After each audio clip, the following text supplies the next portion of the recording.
당신은 아이를 가질 수 없는 몸이야. 의사가 그랬어. 불임이라고. 그렇게 모진 말로 아내를 내쫓았던 남편이었습니다. 그런데 6개월 뒤 어머니의 발인 날 빗속을 뚫고 나타난 전처는 보란 듯이 만삭의 몸이었습니다. 말해. 누구 아이야? 설마 아니지? 그럴 리가 없잖아. 바닥을 기며 애원하는 남편을 향해 그녀는 싸늘하게 일갈했습니다. 착각하지 마. 이 아이는 내 아이야. 당신과는 상관없는 남남이라고. 뒤늦게 밝혀진 불임 조작의 진실, 그리고 죽어가는 아이를 살리기 위한 아버지의 처절한 참회로. 눈물 없이는 볼 수 없는 한 남자의 뒤늦은 속죄, 지금 공개합니다. 오늘의 이야기 시작 전에 잠시만 구독 버튼을 눌러주세요. 영상 제작에 큰 힘이 됩니다. 그럼 이야기 바로 시작하겠습니다. 하늘도 슬픔을 참지 못하는 것처럼 굵은 빗줄기가 쏟아지는 날이었습니다. 대한민국 재계 서열 5위 태성그룹강 회장의 모친상 발인식이 열리는 장례식장 앞은 그야말로 인산인해를 이루고 있었죠. 검은 우산들이 파도처럼 넘실대고 수백 대의 카메라 플래시가 번개처럼 터지며 장례식장의 엄숙함을 깨뜨리고 있었습니다. 상주 완장을 찬 강도준이 퀭한 눈으로 조문객들을 맞이하고 있었습니다.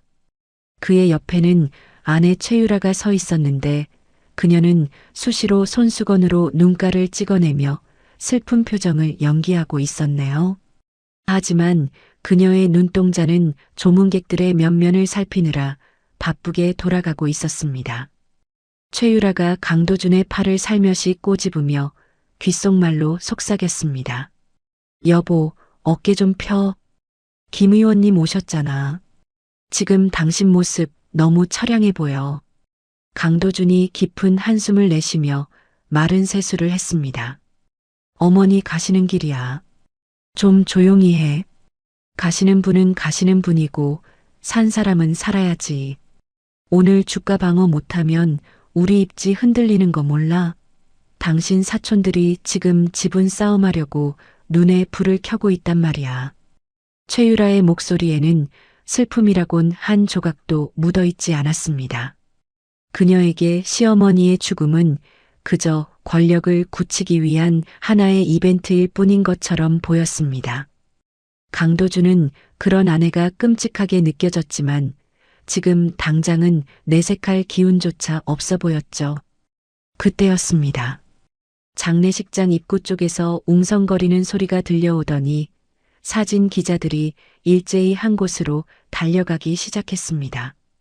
검은색 대형 세단 한 대가 경호원들의 제지를 뚫고 장례식장 정문 바로 앞까지 들어와 멈춰 섰기 때문입니다. 운전석에서 기사가 내려 뒷문을 열자 차 안에서 누군가 천천히 내리기 시작했습니다. 우산도 쓰지 않은 채 빗속으로 걸어 나온 여자를 본 순간 장례식장에는 찬물을 끼얹은 듯한 정적이 흘렀습니다. 그녀는 바로 반년 전 태성그룹에서 쫓겨나듯 이혼당한 강도준의 전처 이서윤이었습니다. 사람들의 시선이 이서윤의 얼굴이 아닌 그녀의 복부로 쏠렸습니다. 헐렁한 검은색 원피스를 입었음에도 감출 수 없을 만큼 부풀어 오른 배는 누가 봐도 출산이 임박한 만삭의 모습이었습니다. 이서윤이 빗물을 맞으며 천천히 하지만 흔들림 없는 걸음으로 도준과 유라가 서 있는 곳을 향해 걸어왔습니다. 최유라의 얼굴이 순식간에 사색이 되었습니다. 저 여자가 여기가 어디라고. 최유라가 경호실장을 향해 날카롭게 소리쳤습니다. 뭐 하고 있어요? 당장 저 여자 끌어내지 않고. 미친 거 아니야? 경호원들이 쭈뼛거리는 사이 이서윤은 이미 그들의 코앞까지 다가왔습니다. 경호실장이 난처한 표정으로 이서윤의 앞을 막아섰습니다. 사모님, 아니 이서윤 씨, 이러시면 곤란합니다. 돌아가 주십시오. 이서윤이 차가운 눈빛으로 경호 실장을 올려다보며 입을 열었습니다. 비키세요. 어머님께 마지막 인사드리러 온 겁니다. 하지만 회장님과 사모님께서 내 배 안 보여요? 몸싸움이라도 하겠다는 건가요? 태성그룹 경호팀은 임산부 하나 맡겠다고 폭력이라도 쓰나 보죠? 이서윤의 서슬 퍼런 일갈에 경호실장은 뒤로 주춤 물러설 수밖에 없었습니다. 수많은 카메라가 이 장면을 놓치지 않고 찍어대고 있었으니까요. 이서윤은 경호실장을 지나쳐 강도준과 최유라 앞에 섰습니다. 강도준은 멍하니 이서윤의 배를 바라보고 있었습니다. 그의 머릿속이 하얗게 변해버린 것 같았습니다. 최유라가 도끼 어린 눈으로 이서윤을 노려보며 쏘아붙였습니다. 네가 제정신이야? 여기가 어디라고 감히 나타나? 뻔뻔한 것도 정도가 있지. 배부른 꼴 좀 봐라. 나가서 딴 놈이랑 뒹굴더니 애까지 배서 나타난 거야? 아주 자랑이다. 자랑이야. 이서윤은 최유라의 모욕적인 언사에도 눈 하나 깜짝하지 않았습니다. 오히려 입가에 비릿한 미소를 머금으며 최유라를 똑바로 응시했습니다. 말 조심해, 최유라.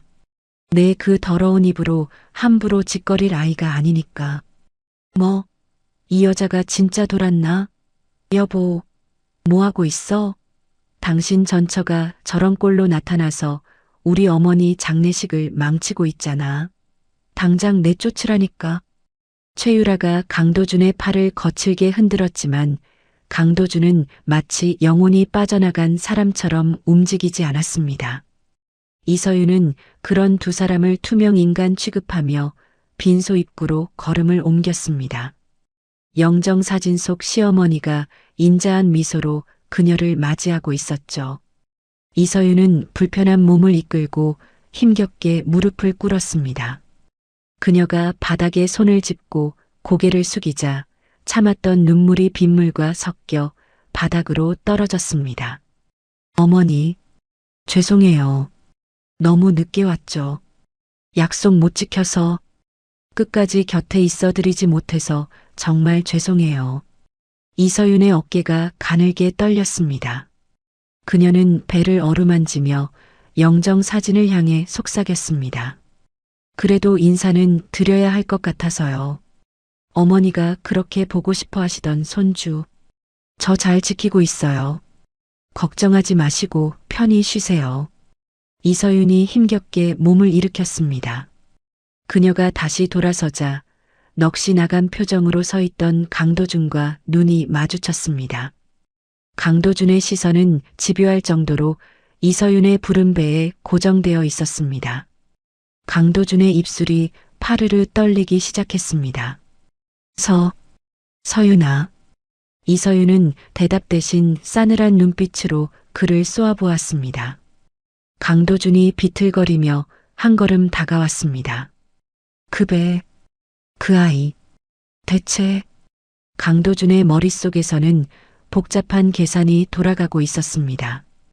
이혼 서류에 도장을 찍고 그녀가 집을 나간 것이 정확히 6개월 전이었습니다. 그런데 눈앞에 있는 이서윤의 배는 누가 봐도 8개월, 아니 9개월은 좋게 되어 보였습니다. 단순한 과체중이나 붓기가 아니었습니다. 저건 명백한 만삭의 임산부였습니다. 강도준의 뇌리에 6개월 전의 기억이 스쳐 지나갔습니다. 당신은 아이를 가질 수 없는 몸이야. 의사가 그랬어.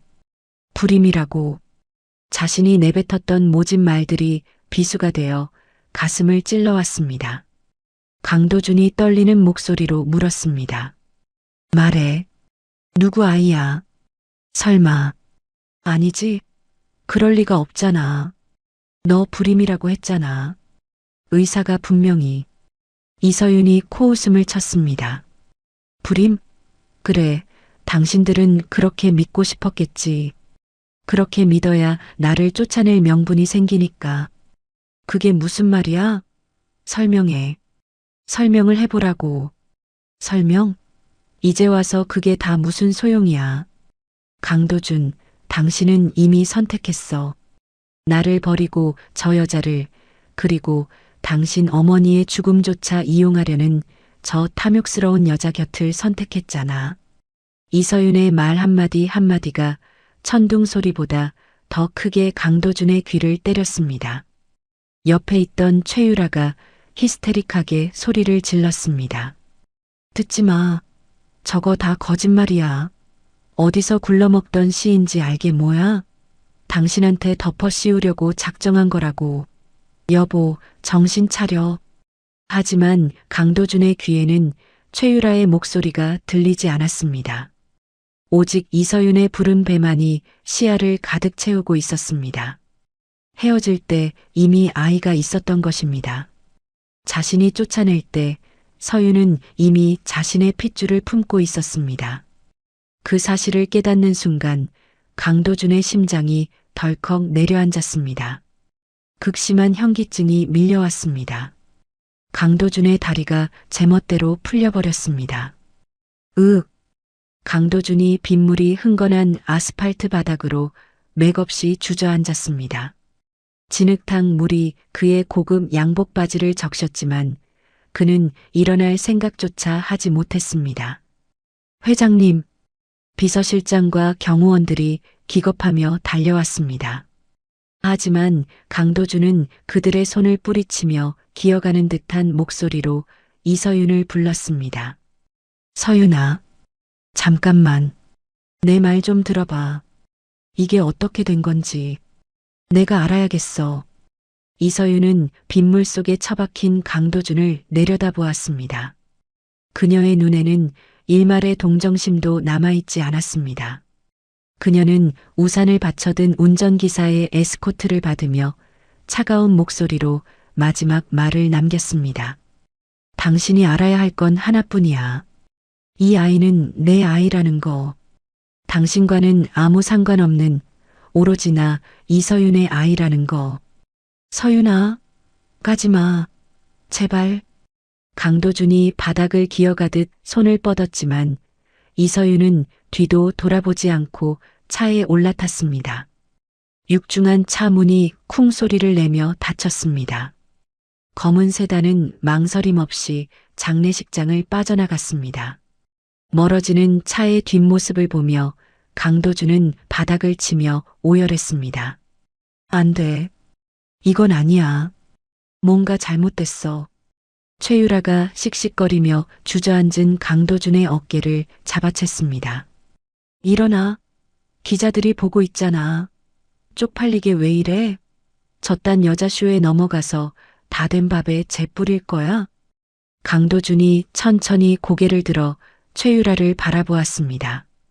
빗물에 젖은 그의 얼굴은 눈물과 빗물이 뒤섞여 엉망이 되어 있었습니다. 하지만 그 눈빛만큼은 전에 없던 살기로 번들거리고 있었죠. 당신, 알고 있었어? 뭘 알아? 내가 뭘 안다고 그래? 서윤이 임신한 거 정말 몰랐냐고. 강도준의 고함에 최유라가 흠칫 놀라 뒤로 물러섰습니다. 강도준은 비틀거리는 몸을 일으켜 세웠습니다. 그의 시선은 멀어져가는 이서윤의 차가 사라진 곳을 향하고 있었습니다. 그의 주먹이 하얗게 질릴 정도로 꽉 쥐어졌습니다. 의심의 싹이 걷잡을 수 없이 자라나고 있었습니다. 자신의 인생을 송두리째 뒤흔들 거대한 폭풍이 시작되었음을 강도준은 본능적으로 직감하고 있었습니다. 장례식장에서의 소동이 있은 지 이틀이 지났지만 강도준의 머릿속은 여전히 폭풍우가 몰아치는 것 같았습니다. 그는 회사로 출근하는 대신 차를 돌려 서울 강남의 한 산부인과로 향했습니다. 그곳은 1년 전 이서윤에게 불임이라는 사형 선고를 내렸던 바로 그 병원이었죠. 진료실 문을 열고 들어서는 강도준의 표정은 살얼음판처럼 차가웠습니다. 원장인 김석훈이 당황한 기색을 감추지 못한 채 자리에서 벌떡 일어났습니다. 아이고, 회장님. 예약도 없이 갑자기 어쩐 일이십니까? 어디 편찮으신 데라도. 강도준은 대답 대신 품 안에서 구겨진 사진 한 장을 꺼내 김석훈의 책상 위에 거칠게 던졌습니다. 장례식장에서 찍힌 만삭이 된 이서윤의 사진이었죠. 김석훈이 안경을 고쳤으며 사진을 들여다보더니 순간 헉하고 숨을 들이켰습니다. 그의 동공이 지진이 난 듯 심하게 흔들리고 있었네요. 강도준이 책상을 짚으며 김석훈의 얼굴 가까이 몸을 숙였습니다. 설명해 보시죠, 원장님. 분명히 불임이라고 했잖습니까? 임신 가능성이 0%에 가깝다고, 자궁기형이라 절대 아이를 가질 수 없다고 내 눈앞에서 차트까지 보여주면서 설명했었죠. 그게, 김석훈이 손수건을 꺼내 이마에 맺힌 식은 땀을 닦아냈습니다. 그의 시선이 도준의 눈을 피하며 허공을 배회하고 있었습니다. 의학이라는 게 100%라는 건 없지 않습니까? 기적적으로 자연 임신이 되는 경우도 간혹 있고, 그때 검사 기계에 일시적인 오류가 있었을 수도 있고, 오류? 한 사람의 인생을 송두리째 망가뜨려 놓고 지금 기계 오류라고 했습니까? 강도준이 주먹으로 책상을 쾅 내리쳤습니다. 그 소리에 놀란 김석훈이 의자 뒤로 움찔하며 물러났습니다. 강도준은 김석훈의 반응에서 단순한 의료과실이 아님을 직감했습니다. 무언가 숨기고 있는 것이 분명했습니다. 그때 도준의 눈에 김석훈의 책상 한 구석에 놓인 고급스러운 초대장 하나가 들어왔습니다. 최유라 관장 취임 1주년 기념 프라이빗 파티. 도준의 눈매가 날카로워졌습니다. 원장님, 제 아내와 꽤 친분이 있으신가 봅니다. 저는 모르는 사적인 파티 초대장까지 받으시고. 김석훈이 황급히 초대장을 서류 더미 밑으로 감추며 말을 더듬었습니다. 아닙니다. 그저 사모님께서 병원 후원을 좀 해주셔서 의례적으로 보내신 걸 겁니다. 후원이라. 산부인과의 갤러리 관장이 후원을 한다? 재미있는 조합이군요. 강도준이 싸늘한 미소를 지으며 김석훈의 어깨를 꽉 쥐었습니다.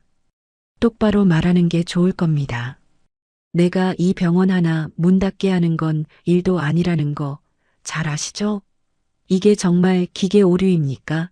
아니면 누군가의 사주입니까?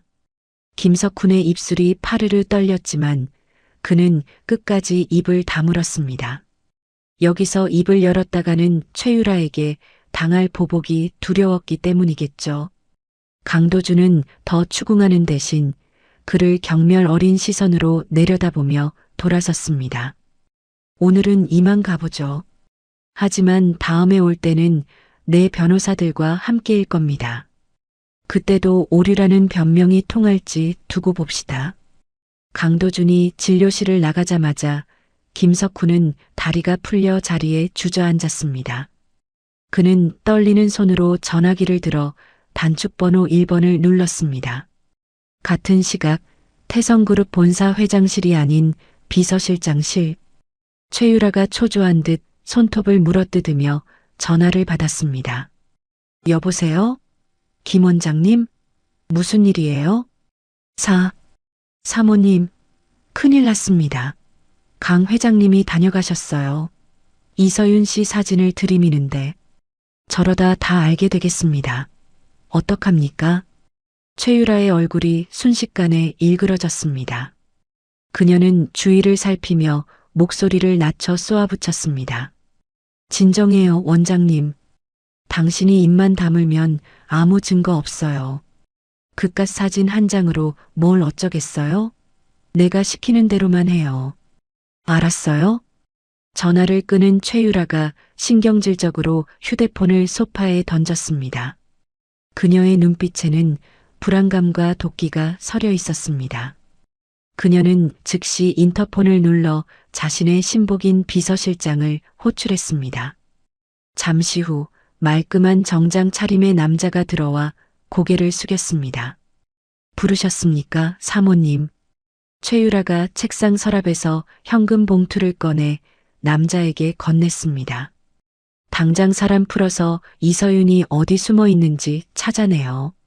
그리고 알아와야 할 게 있어요. 말씀만 하십시오. 그년 뱃속에 있는 애 유전자 검사 샘플이 필요해요. 머리카락이든 칫솔이든 뭐든 가져와요.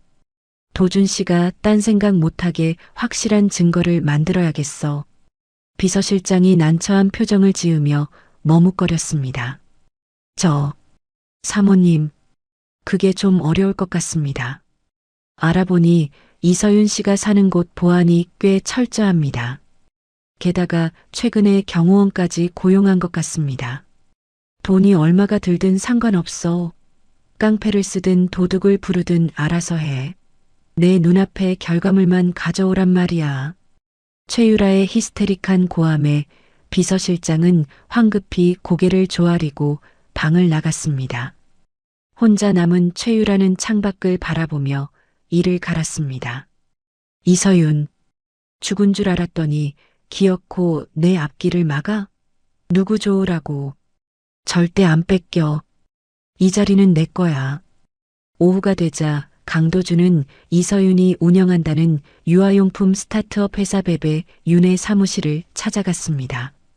비서를 통해 알아낸 주소는 성수동의 낡은 공장형 빌딩이었습니다.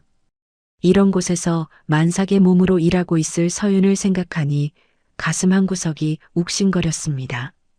하지만 도주는 건물 입구에서부터 가로막히고 말았습니다. 건장한 보안 요원 2명이 도준의 앞을 막아선 것입니다. 비키시오. 여기 대표 만나러 왔소. 예약하셨습니까? 예약 없이는 외부인 출입 금지입니다. 나 태성그룹 회장 강도준이요. 내 이름 대면 알 거야. 도준이 명함을 꺼내려 했지만 보안 요원은 꿈쩍도 하지 않았습니다. 오히려 도준을 위아래로 훑어보며 비웃듯 말했습니다. 회장님이건 대통령이건 대표님 지시 없이는 못 들어갑니다. 돌아가십시오. 뭐? 당신들 내가 누군지 알고 이러는 거야? 도준이 언성을 높이자 로비를 지나가던 직원들이 힐끔거리며 수군대기 시작했습니다. 천하의 강도준이 문전박대를 당하는 꼴이라니 자존심이 상해 견딜 수가 없었죠. 그때 2층 유리창 너머로 이서윤의 모습이 보였습니다. 그녀는 직원들과 회의를 하는지 심각한 표정으로 서류를 검토하고 있었습니다. 도준이 창문을 향해 소리쳤습니다. 서윤아, 서윤아, 나야. 잠깐만 나와봐. 하지만 서윤은 창밖을 한번 쳐다보지도 않았습니다. 오히려 블라인드가 매정하게 내려지며 그녀의 모습을 감추어 버렸습니다. 도준은 굳게 닫힌 블라인드를 망연자실하게 바라보다가 씁쓸하게 발길을 돌려야만 했습니다. 그가 차에 오르자마자 운전기사에게 소리쳤습니다. 집으로 가. 당장. 저녁이 되어 집으로 돌아온 도준은 거실 소파에 앉아 와인을 마시고 있는 유라를 보자마자 화가 치밀어 올랐습니다. 그는 유라의 손에 들린 와인잔을 빼앗아 탁자에 거칠게 내려놓았습니다. 당신 대체 무슨 짓을 꾸미고 있는 거야? 유라가 놀란 척 눈을 동그랗게 뜨며 도준을 올려다보았습니다. 여보, 들어왔어? 다짜고짜 무슨 소리야? 병원 다녀왔어. 김 원장 만나고 왔다고. 당신이 그 병원에 꽤나 공을 들였더군. 초대장까지 보내고 말이야. 유라의 눈동자가 잠시 흔들렸지만 그녀는 금세 표정을 관리하며 피식 웃었습니다. 아, 그거 내가 관장이잖아. 병원장들 관리하는 것도 내 일이야. 그게 뭐 잘못됐어? 거짓말하지 마. 서윤이 불임 판정. 그거 당신이 사주한 거지? 멀쩡한 사람 병신 만들어서 내쫓으려고. 도준이 유라의 어깨를 잡고 흔들었습니다. 유라가 도준의 손을 뿌리치며 자리에서 벌떡 일어났습니다. 여보, 정신 차려. 그 여자가 낳아온 애가 당신 애일 거라고 착각하지 마. 당신 지금 그 여자한테 속고 있는 거라고. 뭐라고? 생각을 해봐. 6개월이야. 이혼하고 나가서 딴 남자랑 뒹굴다가 애가 생기니까 타이밍 맞춰서 당신 애인 척 덮어 씌우려는 거잖아. 유산 상속받으려고. 그 뻔한 수작을 왜 몰라? 그 배, 그 배는 6개월 된 배가 아니었어. 내가 바보인 줄 알아? 그 여자가 원래 살이 잘 찌는 체질일 수도 있잖아. 아니면 쌍둥이라서 배가 더 불렀을 수도 있고, 확실하지도 않은 심증만 가지고 왜 나를 의심해? 내가 당신을 얼마나 사랑하는데. 유라가 억울하다는 듯 눈물을 뚝뚝 흘리며 도준의 가슴을 쳤습니다. 그녀의 표정 연기는 완벽에 가까웠습니다. 도준은 혼란스러웠습니다. 서윤의 배를 봤을 때 느꼈던 그 직감과 유라의 말 사이에서 이성이 흔들리고 있었습니다. 도준이 머리를 감싸주며 괴로워했습니다. 제기랄, 도대체 뭐가 진실인 거야? 같은 시각 이서윤은 퇴근길 운전대를 잡고 룸미러를 계속해서 확인하고 있었습니다. 검은색 승합차 한 대가 회사에서부터 집요하게 따라붙고 있었기 때문이죠. 서윤은 핸들을 꽉 쥐었습니다. 유라가 움직이기 시작했다는 것을 본능적으로 알 수 있었습니다. 최유라, 역시 가만히 있지 않을 줄 알았어. 서윤은 일부러 골목길을 이리저리 돌며 미행 차량을 따돌린 뒤 아파트 지하 주차장에 도착했습니다. 하지만 현관문 앞에 선 서윤의 표정이 굳어졌습니다. 도어락 키패드 위에 미세하게 뿌려진 하얀 가루가 보였기 때문입니다. 지문을 채취하려 했던 흔적이었습니다. 누군가 집에 침입하려 했던 것이 분명했습니다. 서윤은 떨리는 손으로 배를 감싸 안으며 심호흡을 했습니다. 아가야, 걱정 마. 엄마가 지켜줄게. 절대 저 사람들한테 너를 뺏기지 않아. 서윤은 집 안으로 들어가자마자 금고 깊숙한 곳에 숨겨두었던 소형 녹음기를 꺼냈습니다. 이혼 전 유라가 통화하는 내용을 우연히 녹음해 두었던 아직 도준조차 모르는 판도라의 상자였습니다. 그녀는 비장한 표정으로 녹음기를 주머니에 넣었습니다. 이제 더 이상 피하기만 하던 약한 이서윤은 없었습니다. 그날 밤 늦은 시각 술에 잔뜩 취한 강도준이 비틀거리며 서윤의 아파트 복도에 나타났습니다. 그는 서윤의 집 문을 주먹으로 쾅쾅 두드렸습니다. 이서윤, 문 열어. 서윤아. 고요한 복도에 도준의 고함이 울려 퍼졌습니다. 나랑 얘기 좀 해. 그 아이. 내 아이 맞지? 제발 문 좀 열어보라고. 도준은 문에 기대어 주저앉았습니다. 취기 때문인지 아니면 밀려오는 후회 때문인지 눈앞이 흐릿해졌습니다. 내가 잘못했어. 그러니까 제발 얼굴 좀 보여줘. 안에서는 아무런 인기척도 들리지 않았습니다. 하지만 도준은 알 수 있었습니다. 문 너머에서 서윤이 숨죽인 채 이 모든 소리를 듣고 있다는 것을요. 그때였습니다. 도준의 등 뒤에서 철컥 하고 엘리베이터 문이 열리는 소리가 들렸습니다. 그리고 누군가의 묵직한 발걸음 소리가 도준을 향해 다가오고 있었습니다. 묵직한 발걸음 소리가 복도를 울리며 가까워졌습니다. 술과 슬픔에 젖어 현관문에 기대어 있던 강도준이 흐리멍덩한 눈을 들어 소리가 나는 쪽을 바라보았습니다. 엘리베이터 앞에 서 있는 남자는 큰 키에 딱 벌어진 어깨, 날카로운 눈매를 가진 낯선 인물이었습니다. 말끔한 슈트 차림의 그는 한눈에 봐도 범상치 않은 분위기를 풍기고 있었죠. 그 남자는 바로 이서윤의 담당 변호사이자 현재 그녀의 든든한 방패막이가 되어주고 있는 한재현이었습니다. 재현이 쓰러질 듯 서 있는 도준을 내려다보며 차갑게 입을 열었습니다. 누구십니까? 남의 집 앞에서 뭐 하는 짓입니까? 도준이 비틀거리며 몸을 일으켰습니다. 그에게서 진한 알코올 냄새가 풍겼습니다. 너야말로 뭐야? 비켜. 나 서윤이랑 할 얘기 있어. 도준이 재현을 밀치고 다시 도어락을 두드리려 했습니다. 하지만 재현의 큰 손이 도준의 손목을 낚아채며 거칠게 제지했습니다. 도준이 악소리를 내며 인상을 찌푸렸습니다. 악력이 얼마나 센지 손목이 부서질 것만 같았으니까요. 이거 내가 누군지 알아? 나 태성그룹 강도준이야. 압니다. 강도준 회장님. 그러니까 더더욱 이러시면 안 되죠.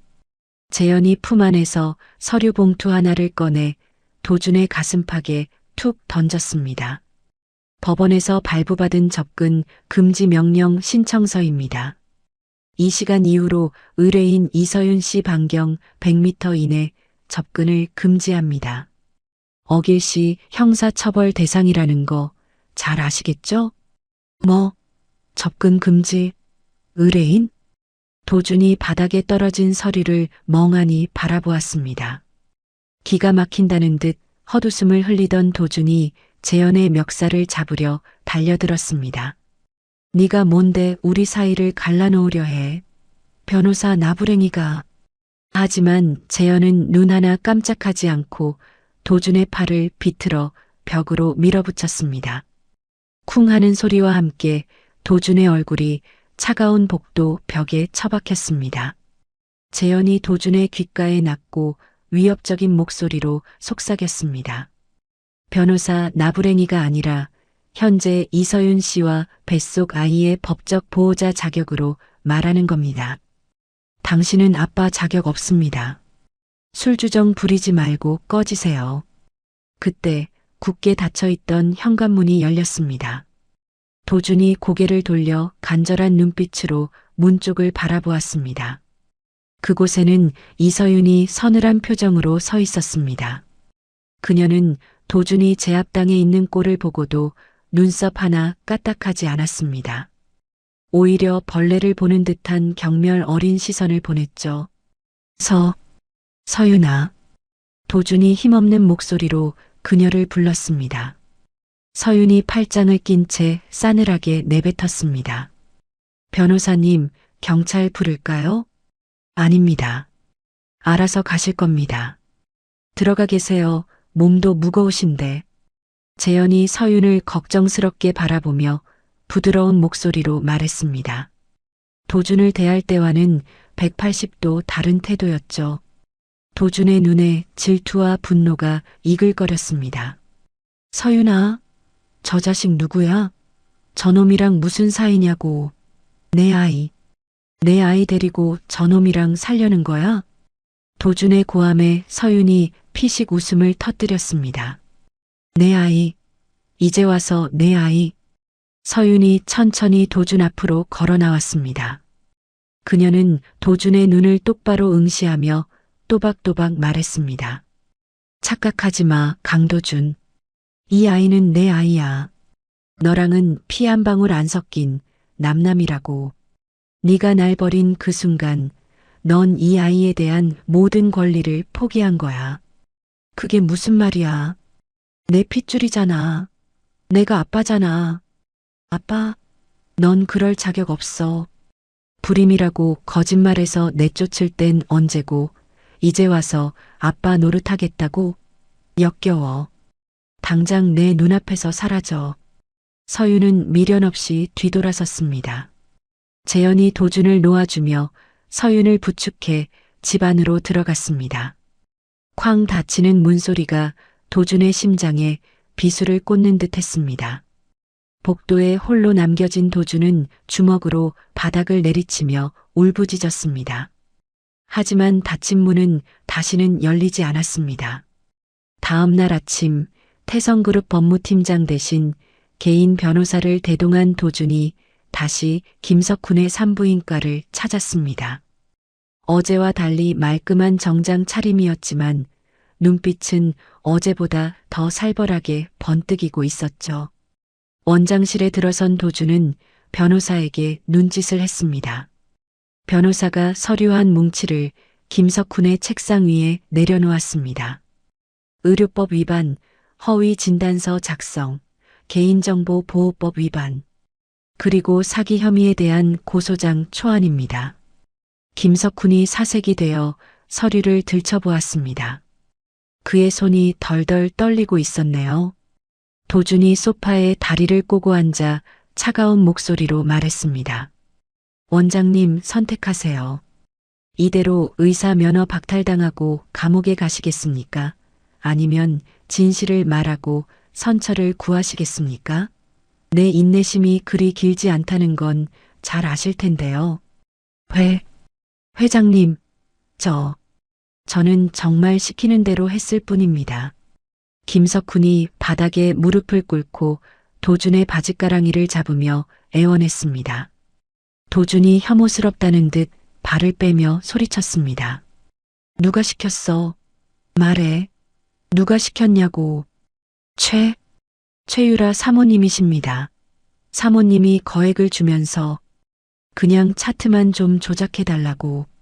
절대 안 걸릴 거라고. 김석훈이 울먹이며 주머니에서 작은 USB 하나를 꺼내 도준에게 내밀었습니다. 그것은 혹시 모를 상황을 대비해 그가 몰래 녹음해둔 보험이었습니다. 여기 증거가 있습니다. 사모님이 지시하신 통화 내용이랑 제 계좌로 돈 보내주신 내역까지 다 들어있습니다. 제발 살려주십시오, 회장님. 도준은 떨리는 손으로 USB를 받아들었습니다. 그는 김석훈을 쳐다보지도 않고 원장실을 뛰쳐나왔습니다. 자신의 차에 올라탄 도준은 거칠게 숨을 몰아쉬며 USB를 카오디오에 연결했습니다. 잠시 후 스피커를 통해 익숙한 여자의 목소리가 흘러나왔습니다. 너무나도 또렷한 최유라의 목소리였죠. 원장님, 방법은 상관없어요. 그 여자 자궁이 기형이다. 씨가 말랐다. 뭐든 좋으니까 진단서 하나만 끊어줘요. 하지만 사모님, 멀쩡한 분을 불임 환자로 만드는 건 돈 더 주면 될 거 아니에요. 그년 내쫓아야 내가 그 자리에 앉죠. 어차피 도준 씨는 내 말이면 다 믿어요. 그냥 불임이라고 도장만 찍으라고요. 으아악. 도준이 핸들을 내리치며 짐승 같은 비명을 질렀습니다. 믿고 싶지 않았던, 아니 애써 부정하려 했던 진실이 고막을 찍고 들어왔습니다. 자신이 사랑했던 여자가 자신의 아이를 가진 아내를 병신으로 만들어 내쫓았다는 사실, 그리고 자신이 그 더러운 연극에 놀아나 제 손으로 처자식을 버렸다는 사실이 도준을 미치게 만들었습니다. 눈앞이 붉게 물들었습니다. 이성은 마비되었고 오로지 분노만이 남았습니다. 도준이 엑셀을 끝까지 밟았습니다. 고급 세단이 굉음을 내며 도로를 질주했습니다. 그가 향한 곳은 청담동 한복판에 위치한 유라 갤러리였습니다. 마침 그곳에서는 최유라가 주최한 VIP 파티가 한창이었습니다. 유라는 화려한 드레스를 입고 샴페인 잔을 든 채 하하호호 웃으며 사모님들과 담소를 나누고 있었죠. 어머, 관장님. 이번 전시 정말 훌륭해요. 안목이 대단하셔. 별 말씀을요. 남편 내조하느라 바쁜데 틈틈이 준비한 거예요. 유라가 가식적인 미소를 지으며 잔을 들어 올리는 순간이었습니다. 밖에서 타이어가 찢어지는 듯한 스키드 마크 소리가 들리더니 엄청난 굉음과 함께 갤러리 전면 통유리가 산산조각이 났습니다. 꺄악! 사람들의 비명소리와 함께 유리 파편이 사방으로 튀었습니다. 도준의 차가 갤러리 로비 한가운데를 들이받고 멈춰 섰습니다. 자욱한 먼지와 연기 속에서 운전석 문이 열리고 이마에서 피를 흘리는 도준이 비틀거리며 걸어 나왔습니다. 그의 손에는 골프채가 들려 있었습니다. 유라는 너무 놀라 샴페인 잔을 떨어뜨리며 뒷걸음질 쳤습니다. 여보, 이게 무슨 짓이야? 도준이 피 묻은 얼굴로 악기처럼 웃으며 유라에게 다가갔습니다. 그가 골프채를 들어 올려 옆에 있던 수천만 원짜리 도자기를 박살냈습니다. 쨍그랑, 네가 감히 나를 속여? 내 아이를 죽이려 해? 여보, 진정해. 사람들 보잖아. 왜 이래? 사람들? 그래, 다 보라고 해. 네가 얼마나 더럽고 추악한 여자인지 세상 천지에 다 까발려 줄 테니까. 도준이 다시 한번 골프채를 휘두르자 유라가 아끼던 그림 액자가 찢겨나갔습니다. 파티장은 순식간에 아수라장이 되었습니다. 경호원들이 달려와 도준을 제압하려 했지만 눈이 뒤집힌 도준을 막기엔 역부족이었습니다. 도준은 유라의 멱살을 잡고 바닥으로 내동댕이 쳤습니다. 내 인생 돌려내. 서윤이한테 한 짓, 내 핏줄한테 한 짓, 다 갚아줄 거야. 널 죽여버리고 나도 죽을 거야. 살려줘요.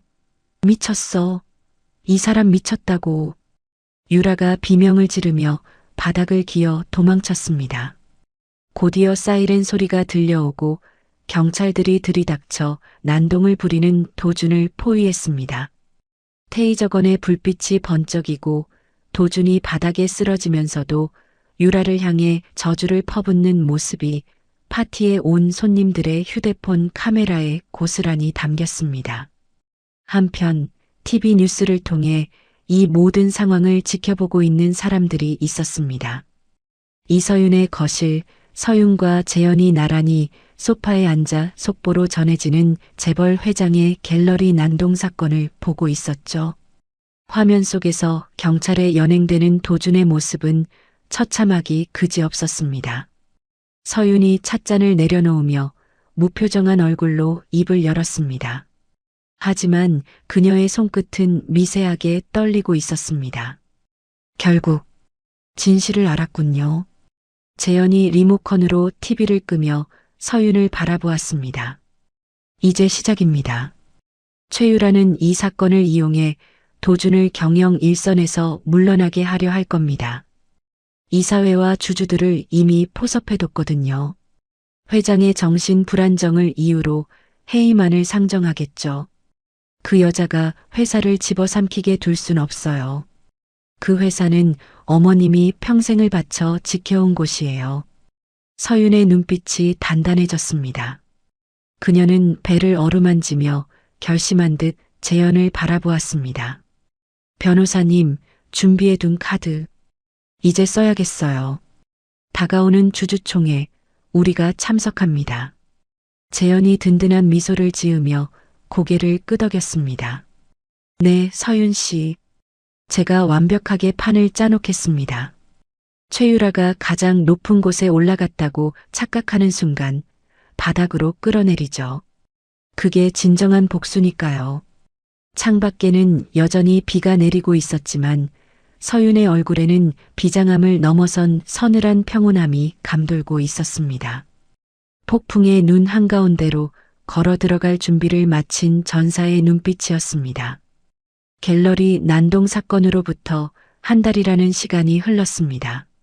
세간을 떠들썩하게 했던 재벌가의 스캔들은 여전히 뜨거운 감자였지만 그 폭풍의 중심에 선 이서윤은 흔들리지 않았습니다.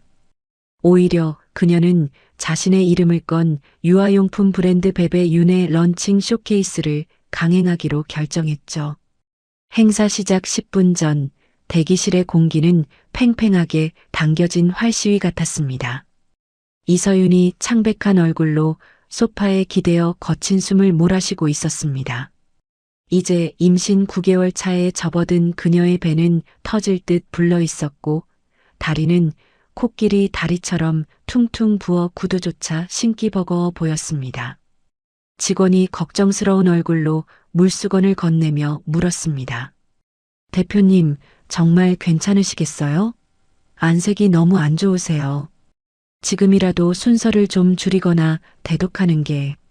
이서윤이 고개를 저으며 직원의 손을 잡고 힘겹게 몸을 일으켰습니다. 아니요. 제가 직접 해야 해요. 세상 사람들한테 보여줘야죠. 숨어서 우는 이혼녀가 아니라 당당한 엄마이자 사업가 이서윤을요. 하지만 몸이 의자 하나만 준비해 주세요. 서 있는 건 좀 힘들 것 같아서요. 이서윤이 억지로 미소를 지어 보였습니다. 하지만 이마에는 식은땀이 송골송골 맺혀 있었죠. 잠시 후 사회자의 소개 멘트와 함께 화려한 조명이 무대를 비췄습니다. 이서윤이 무대 위로 걸어 나오자 수백 명의 기자와 관계자들의 시선이 그녀의 만삭배에 꽂혔습니다. 카메라 플래시가 소나기처럼 터졌습니다. 현기증이 일어 순간 휘청거렸지만 그녀는 입술을 꽉 깨물며 준비된 의자에 앉았습니다. 마이크를 잡은 그녀의 목소리는 떨리고 있었지만 그 어느 때보다 힘이 실려 있었습니다. 안녕하세요. 이서윤입니다. 많은 분들이 걱정하셨지만 저는 엄마니까요. 엄마는 아이를 위해서라면 못할 게 없습니다. 제가 만든 이 브랜드는 제 아이에게 부끄럽지 않은 엄마가 되겠다는 약속입니다. 좌중에서 우레와 같은 박수가 터져 나왔습니다. 한때 재벌가에서 쫓겨난 비운의 여인이라 불리던 그녀가 이제는 모든 싱글맘들의 우상으로 떠오르는 순간이었습니다. 쇼케이스가 성공적으로 마무리되고 무대 뒤로 돌아온 이서윤은 그제야 긴장이 풀린 듯 다리에 힘이 풀려 주저앉고 말았습니다. 대기하고 있던 한재현이 급히 달려와 그녀를 부축했습니다. 서윤 씨, 괜찮습니까? 변호사님, 저 해냈어요. 보란 듯이 성공했어요. 네, 정말 멋졌습니다. 최고였어요. 이제 좀 쉬세요. 아이 생각하셔야죠.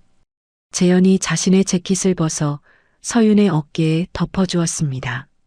그의 눈빛에는 변호인 이상의 애틋함과 존경심이 담겨 있었습니다. 반면 같은 시각 강도준의 상황은 처참하기 그지없었습니다.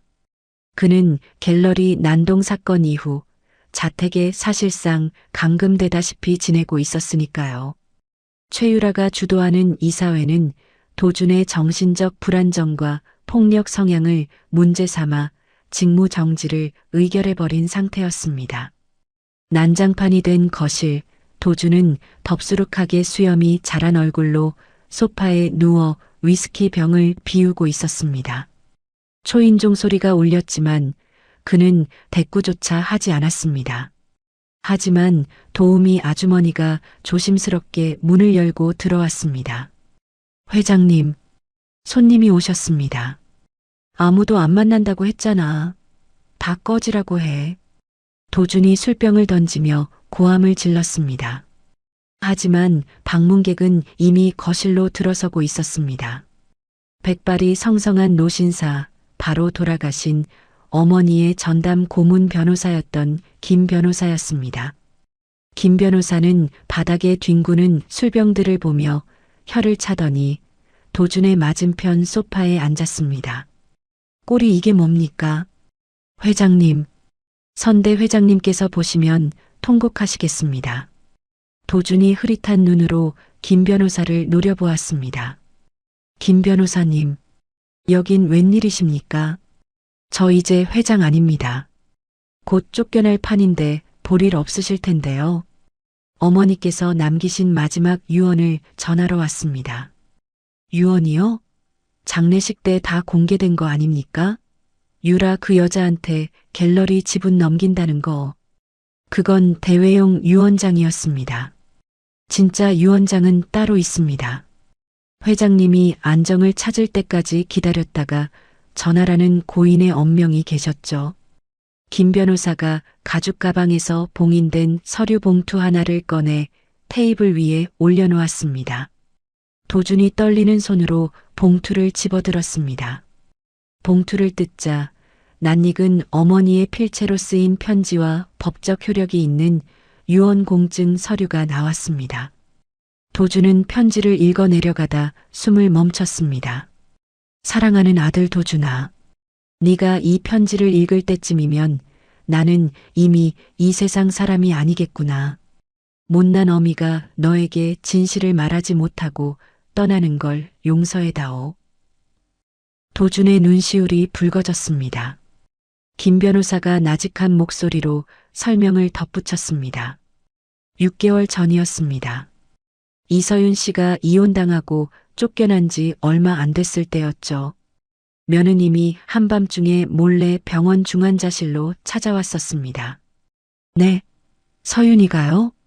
네. 경비원들 몰래 들어와서 의식도 흐릿한 사모님 손을 잡고 한참을 울다 갔습니다. 그리고 품에서 초음파 사진 한 장을 꺼내 보여드렸죠.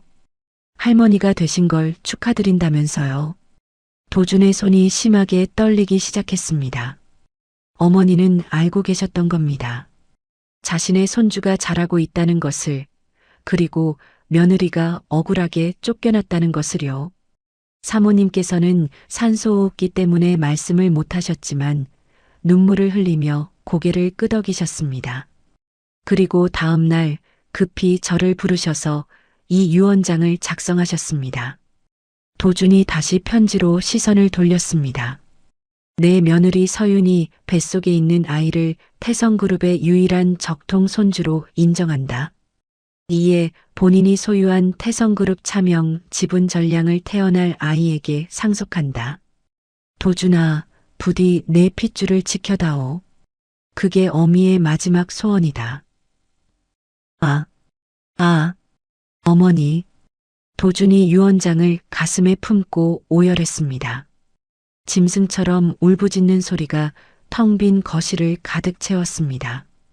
어머니와 서윤은 자신을 배제한 채 서로를 위로하고 아이를 지키려 했던 것입니다. 자신이 최유라의 치마폭에 쌓여 눈이 멀어 있는 동안 두 여자는 묵묵히 가문을 지키고 있었습니다. 죄책감이 파도처럼 밀려와 도준을 집어삼켰습니다. 제가 죽일 놈입니다. 어머니 죄송해요. 서윤아 미안해. 한참을 울던 도준이 고개를 들었을 때 그의 눈빛은 달라져 있었습니다. 슬픔과 후회를 넘어선 섬뜩한 살기가 감돌고 있었죠. 그날 밤 도준은 김 변호사의 주선으로 한강변의 으슥한 주차장에서 누군가를 만났습니다. 검은색 승합차 문이 열리고 한재현이 무표정한 얼굴로 앉아 있었습니다. 도준은 잠시 망설이다가 차에 올라탔습니다. 어색하고 무거운 침묵이 흘렀습니다. 재현이 먼저 침묵을 깼습니다. 많이 초췌해지셨군요. 강 회장님. 비아냥거릴 거면 내리지. 할 얘기가 있다고 해서 나온 거니까. 서윤 씨와 아이를 위해서입니다. 당신을 위해서가 아니라. 재현이 서류 봉투 하나와 USB를 도준에게 건넸습니다. 도준이 의아한 눈으로 재현을 쳐다보았습니다. 이게 뭡니까? 최유라가 태성그룹 공금을 횡령해서 페이퍼 컴퍼니로 빼돌린 내역입니다. 그리고 갤러리 미술품 거래를 가장한 비자금 조성 증거도 있고요. 도준이 서류를 훑어보는 동안 그의 눈이 점점 커졌습니다. 상상했던 것보다 훨씬 더 방대하고 치밀한 범죄 행각이 낱낱이 기록되어 있었습니다. 도준이 믿을 수 없다는 듯 물었습니다. 이런 걸 대체 어떻게 구한 겁니까? 검찰도 못 찾은 자료를. 저도 돕는 사람이 있습니다. 최유라에게 당한 피해자들이 생각보다 많더군요. 재현이 도준을 똑바로 응시하며 말을 이었습니다. 곧 주주총회가 열립니다. 최유라는 당신을 해임시키고 회장직에 오르려 할 겁니다. 이사회는 이미 매수당했으니 승산이 없어 보이겠죠. 하지만 이 증거와 어머님이 남기신 유언장이 있다면 판을 뒤집을 수 있습니다. 왜 나한테 이걸 주는 겁니까? 내가 서윤이한테 한 짓을 알면서. 당신도 내가 밉지 않습니까? 도준의 질문에 재현이 창밖으로 시선을 돌리며 씁쓸하게 웃었습니다. 밉죠? 죽여버리고 싶을 만큼 밉습니다. 서윤 씨가 당신 때문에 흘린 눈물을 생각하면 당장이라도 멱살을 잡고 싶어요. 재현의 목소리에 날이 섰습니다. 하지만 서윤 씨와 아이를 가장 확실하게 지키는 방법은 최유라를 당신 손으로 처단하는 겁니다. 결자해지라고 하죠. 당신이 만든 괴물, 당신이 처리하세요. 그게 아이 아빠로서 할 수 있는 마지막 속죄일 겁니다. 도주는 아무 말 없이 USB를 꽉 쥐었습니다. 손바닥에 자국이 남을 정도로 강한 힘이 들어갔습니다. 재현의 말이 맞았습니다. 이 모든 비극은 자신의 어리석음에서 시작되었습니다. 그렇다면 끝맺음 역시 자신의 손으로 해야 마땅했습니다. 도준이 재현을 향해 고개를 숙였습니다. 고맙습니다. 그리고 면목 없습니다. 고마워할 시간 있으면 준비나 철저히 하세요. 이번 주주총회 전쟁터가 될 겁니다. 재현이 차 문을 열어주며 차갑게 말했습니다. 도준이 차에서 내리자 강바람이 그의 머리카락을 헝클어뜨렸습니다. 하지만 그의 눈빛은 더 이상 흔들리지 않았습니다. 도준은 밤하늘을 올려다보며 나직이 은조렸습니다. 기다려, 최유라. 네가 뺏어간 모든 것, 그리고 네가 짓밟은 내 가족들의 눈물, 피눈물로 갚아주지. 어둠 속에서 강도준의 그림자가 길게 늘어졌습니다. 이제 그는 사냥을 준비하는 맹수가 되어 있었습니다. 다가올 결전의 날, 태성그룹 주주총회장은 피 튀기는 복수의 무대가 될 것입니다. 태성그룹 본사 대강당 제54기 정기 주주총회장은 폭풍전야와도 같은 긴장감이 감돌고 있었습니다. 단상 중앙에는 최유라가 화려한 정장 차림으로 꼿꼿하게 서 있었습니다. 그녀의 얼굴에는 승자의 여유가 가득했습니다. 반면 주주석 맨 앞줄에 앉은 강도준은 죄인처럼 고개를 숙인 채 침묵을 지키고 있었죠. 최유라가 마이크를 잡고 또랑또랑한 목소리로 입을 열었습니다. 존경하는 주주 여러분, 오늘 우리는 매우 안타깝지만 결단이 필요한 순간에 서 있습니다. 최근 강도준 회장의 갤러리 난동 사건은 보셔서 아실 겁니다. 심신미약 상태인 회장에게 더 이상 그룹의 운명을 맡길 수는 없습니다. 장내가 웅성거리기 시작했습니다. 최유라가 슬픈 표정을 연기하며 말을 이었습니다. 제 남편이지만 회사를 위해서 눈물을 머금고 해이만을 상정합니다. 부디 현명한 판단을 부탁드립니다. 잠깐만요. 이에 있습니다. 그때였습니다. 회의장 뒷문이 활짝 열리며 맑고 단단한 목소리가 울려 퍼졌습니다. 모든 사람의 시선이 뒤쪽으로 쏠렸습니다. 그곳에는 휠체어에 앉은 이서윤이 있었습니다. 만삭의 몸이 버거워 휠체어에 몸을 의지했지만 그녀의 눈빛만은 그 어느 때보다 강렬하게 빛나고 있었습니다. 그 뒤를 한재현 변호사가 든든하게 지키고 있었죠. 최유라의 표정이 순식간에 일그러졌습니다. 뭐야? 당신이 여기가 어디라고 들어와? 보안 요원. 당장 저 여자 안 내보내고 뭐해? 최유라가 빵꽥 소리를 질렀지만 이서윤은 여유롭게 미소를 지으며 마이크를 건네받았습니다. 보안 요원 부를 필요 없어요. 저는 정당한 자격으로 이 자리에 왔으니까요. 자격? 쫓겨난 전처 주제에 무슨 자격? 주식 한 주도 없는 거지가. 주식이요? 여기 있습니다. 한재현이 서류 봉투를 들어 올리며 큰 소리로 외쳤습니다. 고 강말순 명예회장님의 유언장에 따라 회장님이 보유하셨던 차명 지분 15% 전량이 이서윤 씨의 뱃속에 있는 태아에게 상속되었습니다. 이서윤 씨는 태아의 법정 대리인 자격으로 이 자리에 참석했습니다. 뭐라고? 말도 안 돼. 그 노인네가 그럴 리가 없어. 최유라가 단상을 치며 발악했습니다. 주주들이 동요하며 수군거리기 시작했습니다. 15%면 단일 주주로는 최대 지분이었습니다. 이서윤이 휠체어에서 힘겹게 몸을 일으켰습니다. 그녀는 비틀거렸지만 한재현의 부축을 거절하고 두 발로 당당하게 섰습니다. 최유라 씨, 당신이 회사를 걱정해서 강도준 회장을 해임한다고요? 과연 그럴 자격이 있는지 지금부터 확인해 보죠. 닥쳐.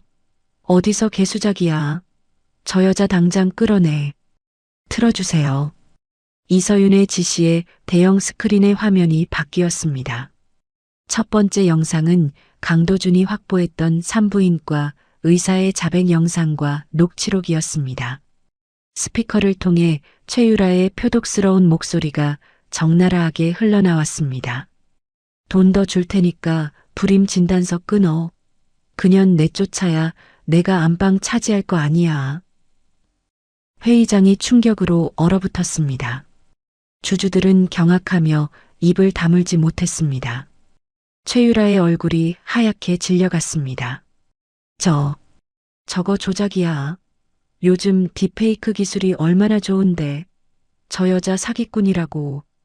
조작? 그럼 이것도 조작일까요? 화면이 바뀌었습니다. 이번에는 병실 CCTV 영상이었습니다. 산소호흡기를 낀 시어머니가 고통스러워하며 손을 뻗고 있었지만 병실에 들어온 최유라는 이를 보고도 모른 척 휴대폰만 보고 있었습니다. 심지어 시어머니가 발작을 일으키는데도 최유라는 간호사 호출벨을 누르는 대신 조용히 병실 문을 닫고 나가버렸습니다. 잠시 후 의료진이 달려왔지만 이미 늦은 상황이었죠. 사실상 살인 방조나 다름없는 끔찍한 장면이었습니다. 헉! 세상에. 저런 천하의 몹쓸. 주주들 사이에서 탄식과 욕설이 터져나왔습니다. 강도준은 주먹을 꽉 쥐고 부들부들 떨며 그 화면을 노려보고 있었습니다. 어머니가 돌아가시던 날의 진실을 마주한 아들의 눈에서 피눈물이 흘렀습니다. 최유라는 비명을 지르며 귀를 막았습니다. 당장 끄라고. 아니야. 내가 죽인 거 아니야. 그냥 늙어서 죽은 거라고. 이서윤이 마이크를 잡고 최유라를 향해 서늘한 일가를 날렸습니다. 시어머니를 죽게 내버려 두고 남편을 속여 멀쩡한 며느리를 불임으로 조작해 내쫓고 회사 돈 수백억을 횡령의 페이퍼 컴퍼니로 빼돌린 여자. 그게 바로 당신, 최유라의 진짜 얼굴이야. 아, 닥쳐. 너 죽여버릴 거야. 이성을 잃은 최유라가 단상에서 뛰어내려와 이서윤에게 달려들었습니다. 그녀의 손톱이 이서윤의 얼굴을 핥히려는 순간 강도준이 튀어나가 최유라의 팔목을 낚아챘습니다. 이거 놓으라고. 강도준이 최유라를 바닥으로 내동댕이 쳤습니다. 더 이상 내 가족한테 손대지 마. 역겨우니까. 강도준의 목소리는 지옥에서 들려오는 것처럼 차갑고 낮았습니다. 최유라가 바닥에 넘어진 채 강도준을 올려다보며 도끼를 뿜어냈습니다. 가족? 웃기지 마.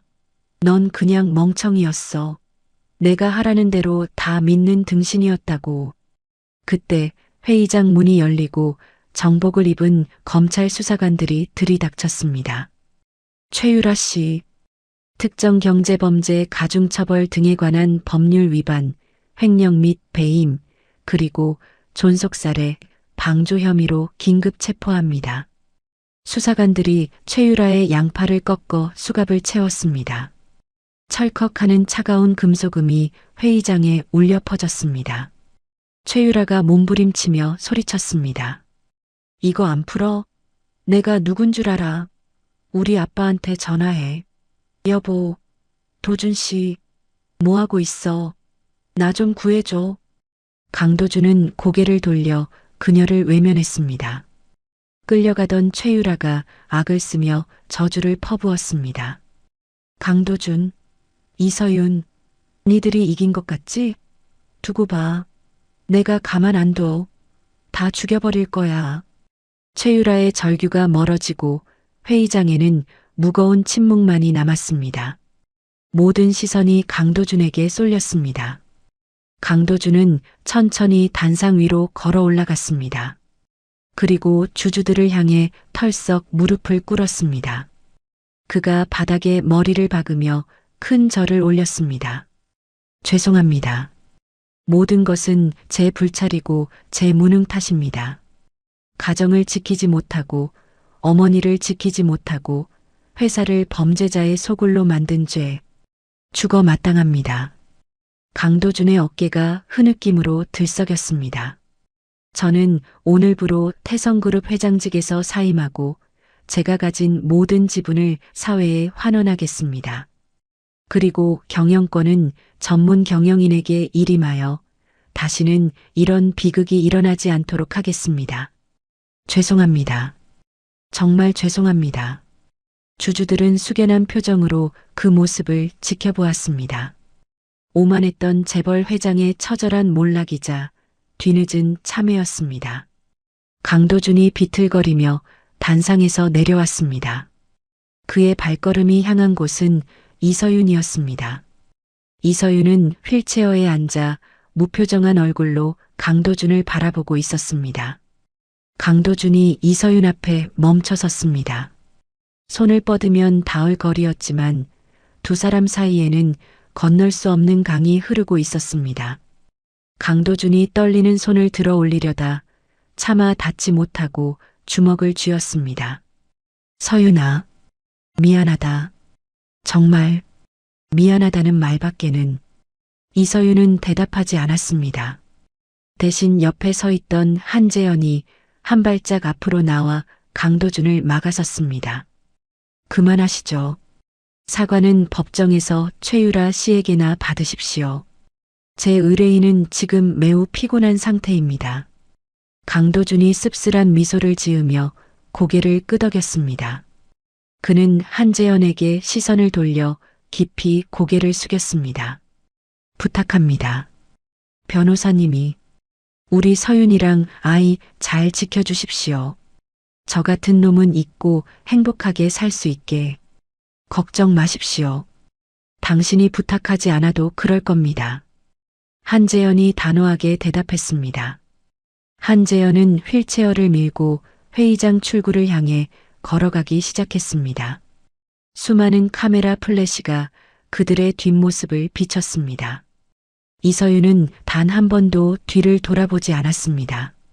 강도준은 멀어지는 이서윤의 등과 휠체어 바퀴가 굴러가는 소리를 들으며 그 자리에 못 박힌 듯 서 있었습니다. 그의 눈에서 참았던 눈물이 하염없이 흘러내렸습니다. 아가야, 아빠가 미안해.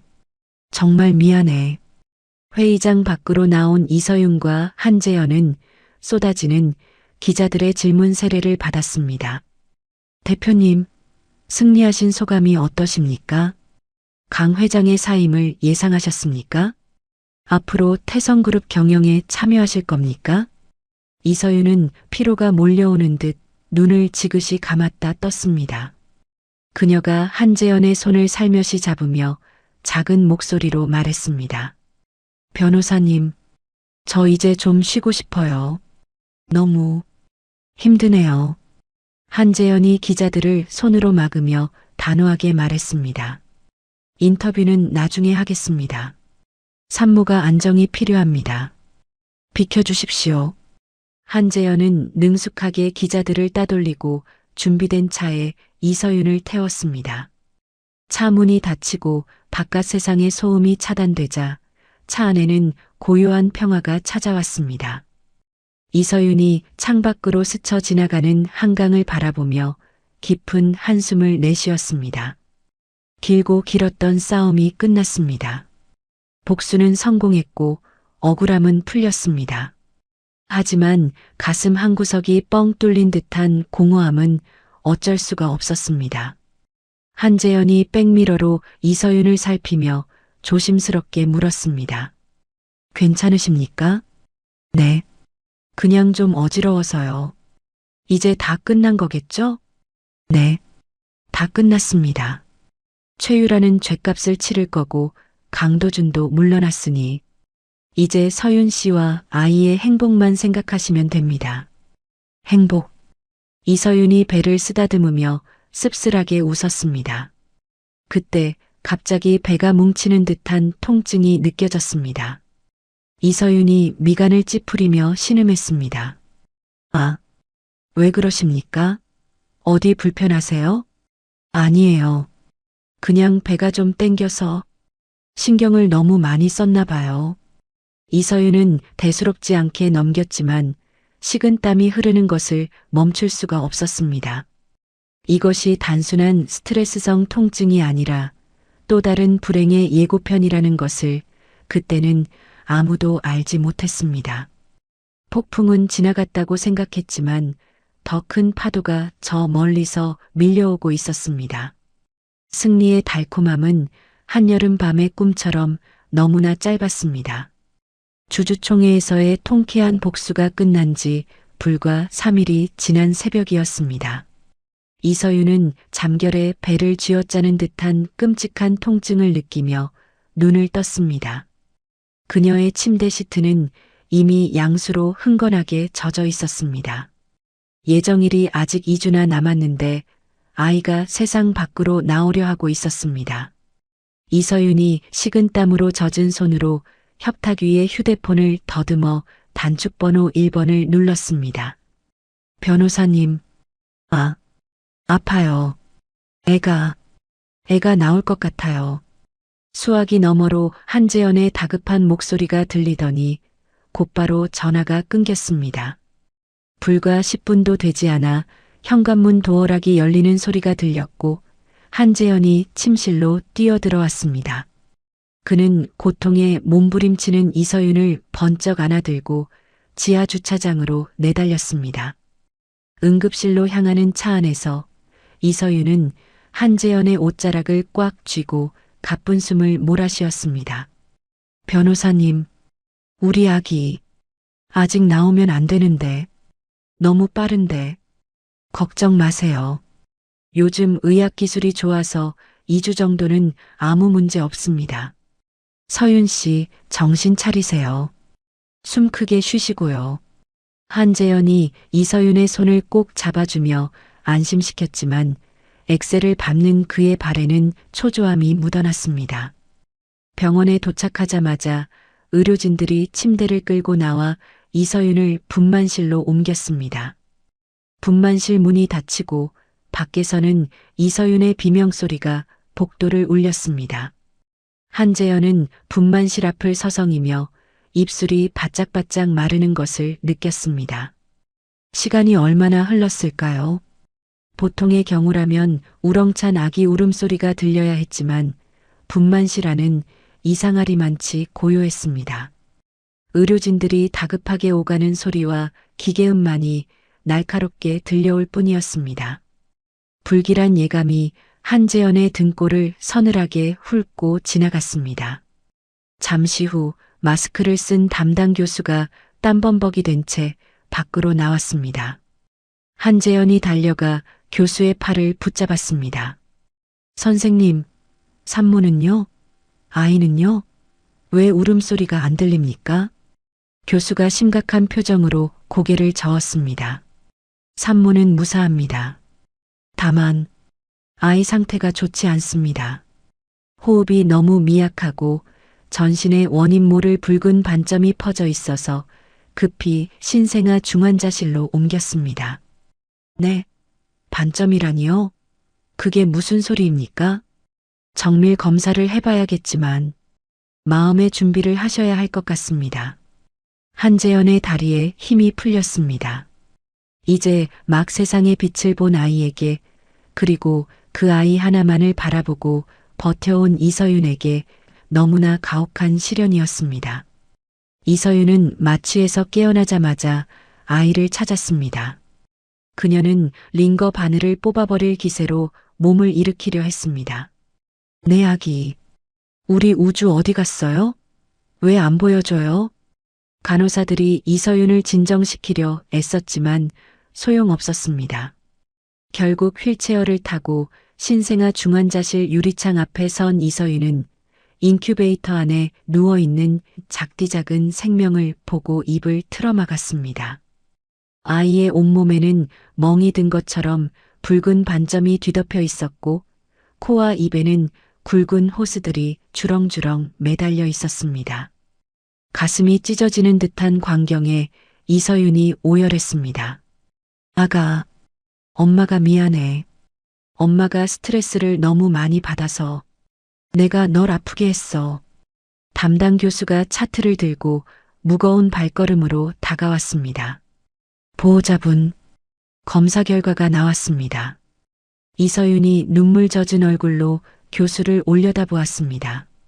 선생님, 제발 살려주세요. 돈은 얼마든지 드릴게요. 제발이요. 돈의 문제가 아닙니다. 아이는 아주 희귀한 난치성 혈액 질환을 앓고 있습니다. 혈액 내 특정 성분이 생성되지 않아서 스스로 지혈이 안 되고 장기 부전을 일으키는 병입니다. 그럼 어떻게 해야 해요? 수술하면 되나요? 당장 수혈과 함께 특수 성분을 이식해야 하는데 문제는 아이의 혈액형과 유전 형질이 전 세계에 몇 명 없을 정도로 특이하다는 겁니다. 일반 혈액으로는 쇼크사가 올 수 있습니다.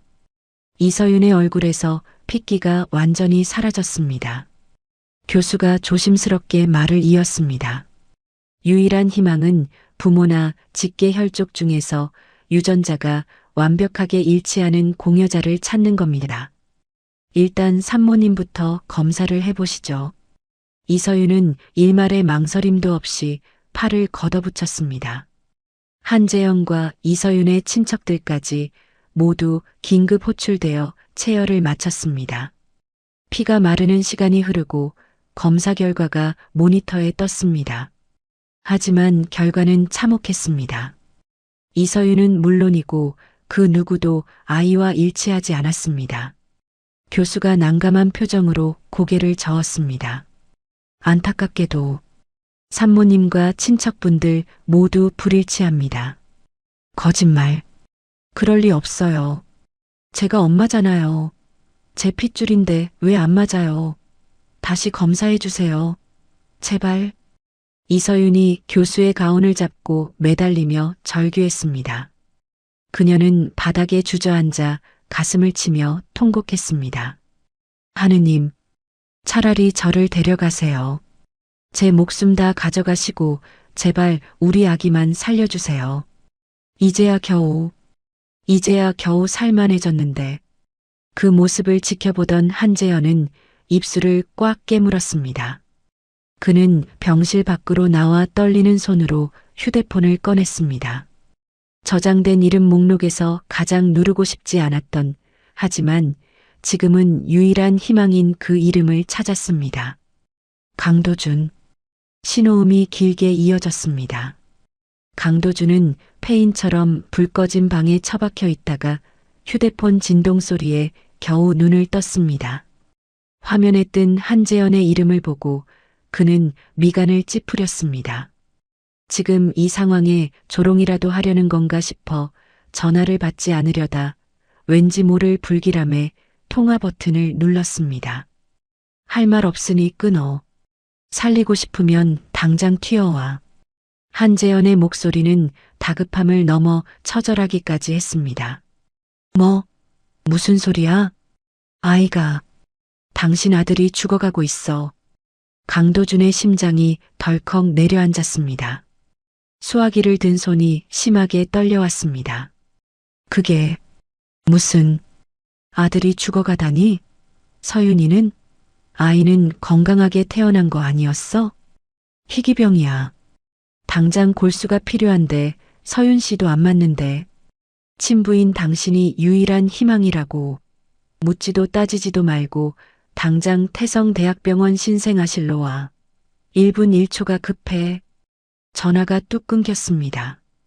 강도준은 멍하니 휴대폰을 바라보다가 정신을 차리고 미친 사람처럼 뛰쳐나갔습니다. 엘리베이터를 기다릴 시간조차 아까워 비상구 계단을 네 발로 기어가듯 뛰어내려갔습니다. 주차장에 세워진 차에 시동을 걸고 병원을 향해 엑셀을 밟았습니다. 신호 위반, 과속, 중앙선 침범. 그는 도로 위에 무법자처럼 질주했습니다. 오로지 아이를 살려야 한다는 생각 하나뿐이었습니다. 병원 로비에 도착한 강도준의 몰골은 말이 아니었습니다. 급하게 나오느라 한쪽 발에는 구두를, 다른 한쪽 발에는 슬리퍼를 신고 있었고 티셔츠는 뒤집어 입은 상태였습니다.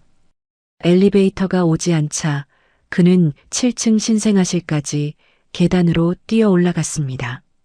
거친 숨을 몰아쉬며 중환자실 앞에 도착했을 때 그는 유리창에 매달려 울고 있는 이서윤의 뒷모습을 발견했습니다. 서윤아. 강도준이 헐떡이며 이서윤에게 다가갔습니다. 이서윤이 천천히 고개를 돌렸습니다. 퉁퉁 부은 눈과 핏기 없는 얼굴이 그녀의 고통을 말해주고 있었습니다. 이서윤은 강도준을 보자마자 그를 밀치며 소리쳤습니다. 여기가 어디라고 와. 꼴도 보기 싫으니까 가. 아이가, 내 아들이 아프다며. 내가 살릴 수 있다며. 강도준이 유리창 너머를 바라보았습니다. 주먹만 한 아기가 온몸에 붉은 반점이 핀 채 힘겹게 가슴을 들썩이고 있었습니다. 그 모습을 보는 순간 강도준의 가슴이 찢어지는 듯 했습니다. 저 작고 여린 생명이 자신의 핏줄이라니. 자신이 버렸던 그 아이가 저렇게 사투를 벌이고 있다니.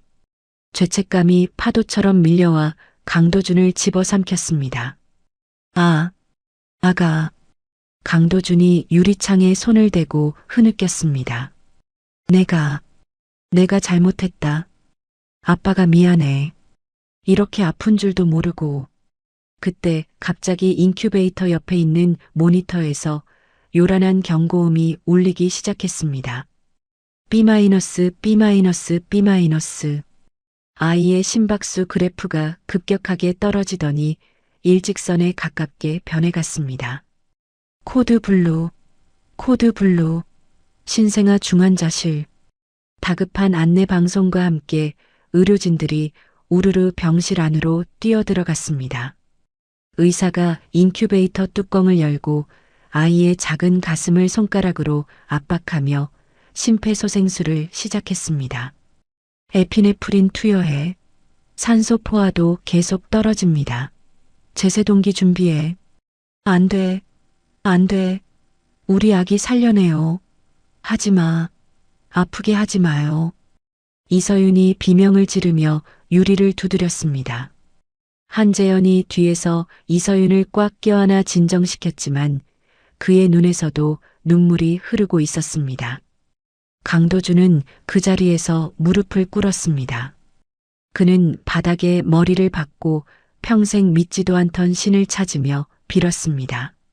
하느님, 부처님, 제발 살려주세요. 제 목숨을 가져가세요. 제가 다 잘못했습니다. 제발 저 아이만은 살려주세요. 제발이요. 1분, 2분. 연것 같은 시간이 흘렀습니다. 의료진의 필사적인 처치 끝에 다행히 모니터의 그래프가 다시 미약하게나마 뛰기 시작했습니다.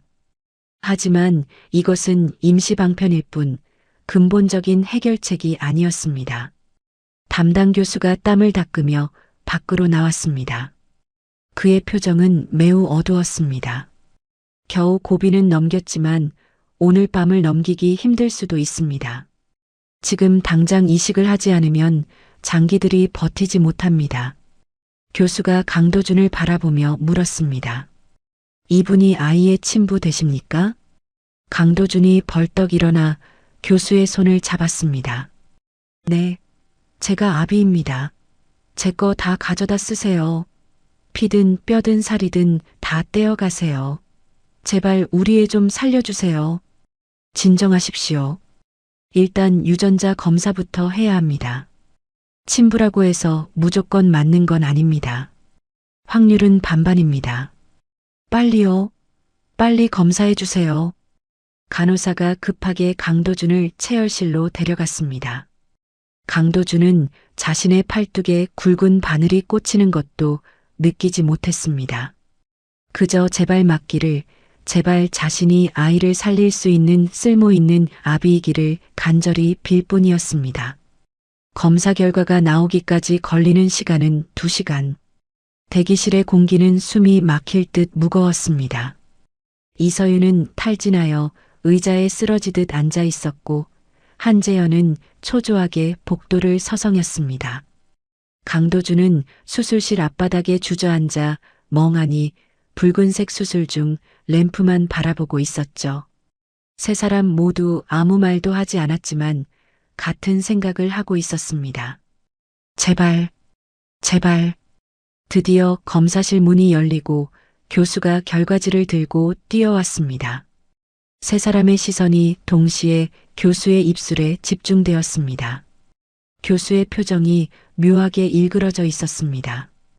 그것이 희망인지 절망인지 가늠할 수 없는 찰나의 순간, 교수가 떨리는 목소리로 입을 열었습니다. 강도준 씨. 강도준이 침을 꿀꺽 삼켰습니다. 결과가 어떻게 나왔습니까? 담당 교수가 떨리는 손으로 차트를 꽉 쥐며 강도준과 이서윤을 번갈아 바라보았습니다. 숨막히는 정적 속에서 교수의 입술이 천천히 열렸습니다. 기적입니다. 정말 기적이에요. 강도준 씨의 유전자가 아이와 99.9% 일치합니다. 아니, 이 정도면 그냥 복제인간 수준으로 똑같습니다. 국내 의학계에 보고해야 할 정도로 완벽한 일치율입니다. 그 말을 듣는 순간 강도준의 다리가 풀리며 바닥으로 주저앉았습니다. 절망의 구렁텅이에서 한 줄기 빛이 내려온 것 같은 기분이었겠죠. 강도준이 바닥을 치며 울음 섞인 목소리로 외쳤습니다. 감사합니다. 정말 감사합니다. 살릴 수 있는 거죠? 우리 아기, 이제 사는 거죠? 이서윤도 입을 틀어막은 채 하염없이 눈물을 흘렸습니다. 그녀가 벽을 짚고 비틀거리자 한재현이 급히 부축했습니다. 이서윤이 믿기지 않는다는 듯 중얼거렸습니다. 다행이다. 정말 다행이다. 우리 우주 안 죽어도 돼. 교수가 다급하게 의료진에게 손짓했습니다. 시간이 없습니다. 아이 상태가 시시각각 나빠지고 있어요. 바로 응급수술 준비하세요. 강도준 씨도 바로 수술실로 들어가셔야 합니다. 마취가 호출하고 수술방 잡아. 강도준이 벌떡 일어나 소매를 걷어붙이며 교수를 재촉했습니다. 뭐든 하세요. 지금 당장요. 제 뼈를 갈아넣든 피를 다 뽑든 상관없으니까 빨리 시작만 해주세요. 간호사가 수술 동의서를 들고 달려왔습니다. 강도준은 내용을 읽어보지도 않고 떨리는 손으로 서명란에 이름을 휘갈겨 썼습니다. 그리고 품 안에서 구겨진 봉투 하나를 꺼내 한재현에게 건넸습니다. 그것은 병원으로 오는 차 안에서 급하게 작성한 친권 포기 각서였습니다. 한재현이 의아한 표정으로 봉투를 받아들었습니다. 이게 뭡니까? 약속한 겁니다. 아이 살리고 나면 내 권리 다 포기하겠다고 서윤이한테 전해주세요. 이 아이 강도준 아들이 아니라 한재현 당신 아들로 키워달라고. 한재현은 묵직한 봉투의 무게를 느끼며 강도준을 바라보았습니다. 강도준의 눈빛은 더 이상 오만했던 재벌 회장의 것이 아니었습니다. 자식 살리러 가는 아비의 비장함만이 가득했죠. 한재현이 짧게 고개를 끄덕였습니다. 수술 잘 받고 나오십시오. 서윤 씨한테는 제가 잘 설명하겠습니다. 부탁합니다. 강도준이 이동 침대에 누워 수술실로 향했습니다. 복도를 지나가던 중 인큐베이터에 실려 나오는 아이와 마주쳤습니다.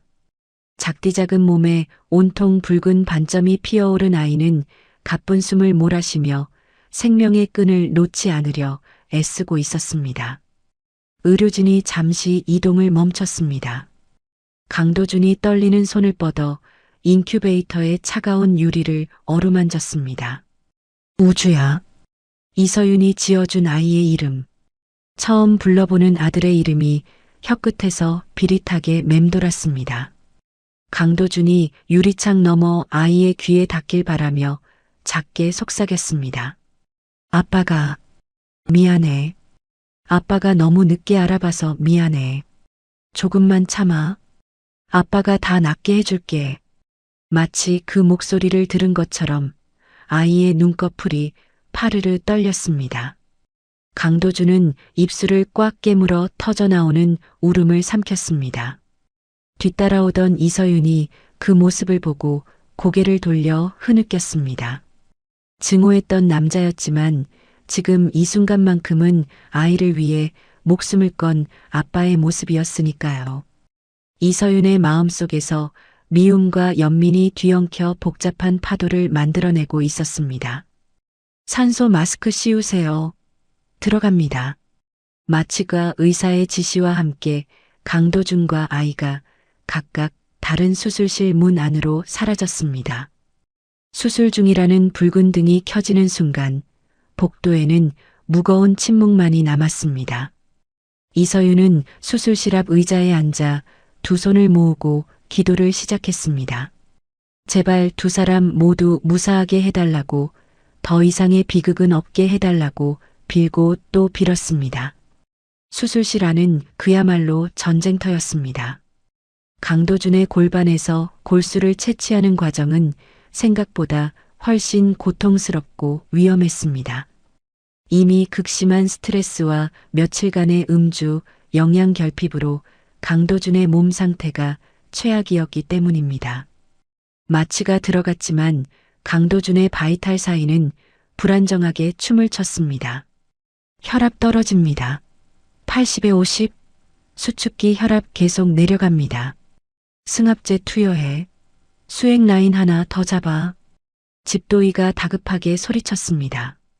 골수 채취 바늘이 강도준의 뼈를 뚫고 들어갈 때마다 모니터가 요란한 경고음을 울렸습니다. 강도준의 몸이 무의식 중에도 덜덜 떨렸습니다. 식은땀이 비 오듯 쏟아져 수술포를 적셨습니다. 의식은 마취제에 잠겨 있었지만 강도준의 뇌리는 단 하나의 생각으로 가득 차 있었습니다. 안 돼. 여기서 죽으면 안 돼. 내 거 다 줘야 해. 우주 살려야 해. 마치 꺼져가는 촛불이 마지막 심지를 태우듯 강도준은 정신력 하나로 버티고 있었습니다. 옆방 수술실에서도 긴박한 상황은 마찬가지였습니다. 아이의 몸이 너무 작아 혈관을 찾는 것조차 쉽지 않았습니다. 하지만 강도준에게서 채취된 건강한 골수세포가 아이의 몸속으로 들어가기 시작하자 기적처럼 아이의 수치가 조금씩 안정을 찾아가기 시작했습니다. 핏줄이 핏줄을 살리는 순간이었습니다. 대기실의 시계 바늘은 야속할 정도로 느리게 흘러갔습니다. 1시간이 지나고 2시간이 지나고 이서윤은 피가 통하지 않을 정도로 주먹을 꽉 쥐고 있었습니다. 한재현이 자판기에서 따뜻한 우유를 뽑아왔지만 이서윤은 고개를 저었습니다. 안 넘어가요. 목이 막혀서. 그래도 드셔야죠. 서윤 씨가 쓰러지면 아이는 누가 봅니까? 엄마가 강해져야죠. 한재현의 말에 이서윤이 억지로 우유를 한 모금 삼켰습니다. 그때 수술실 문이 벌컥 열리더니 간호사들이 피 묻은 거즈 뭉치를 들고 급하게 뛰어나왔습니다. 이서윤이 벌떡 일어나 달려갔습니다. 무슨 일이에요? 잘못됐나요? 공여자가 쇼크 상태입니다. 과다 출혈 때문에 혈액팩이 더 필요해요. 비켜주세요. 이서윤의 다리가 휘청거렸습니다. 쇼크라니. 강도준이 죽을 수도 있다는 공포가 엄습했습니다.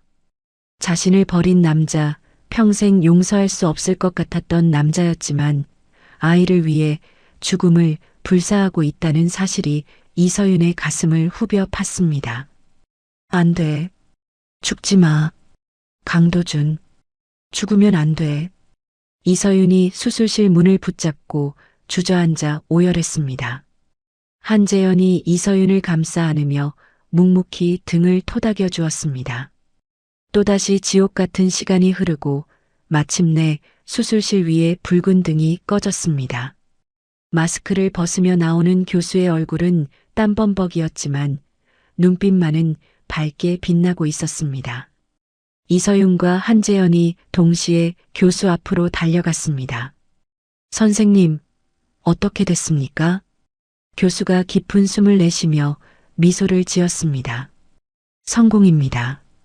아주 완벽하게 이식됐습니다. 아이 바이탈도 정상으로 돌아왔고 붉은 반점도 서서히 옅어질 겁니다. 아, 이서윤이 안도의 탄성을 내뱉으며 한재현의 품에 안겼습니다. 감사합니다. 감사합니다. 그녀의 입에서 감사의 말이 쉴 새 없이 터져 나왔습니다. 그럼 강도준 씨는요? 아까 쇼크가 왔다고. 한재현이 묻자 교수의 표정이 조금 어두워졌습니다. 고비는 넘겼습니다만 출혈이 심해서 회복하는데 시간이 좀 걸릴 겁니다. 지금 마취에서 깨어나고 있으니 회복실로 가보시죠. 이서윤은 떨리는 발걸음으로 회복실로 향했습니다. 소독약 냄새가 진동하는 회복실 구석 침대에 강도준이 누워 있었습니다. 얼굴은 시체처럼 창백했고 입술은 바짝 말라 갈라져 있었습니다. 이서윤이 조심스럽게 침대 곁으로 다가갔습니다. 인기척을 느꼈는지 강도준이 힘겹게 눈을 떴습니다. 초점 없는 눈동자가 이서윤을 찾으려는 듯 허공을 헤맸습니다. 이서윤이 쉰 목소리로 불렀습니다. 강도준 씨.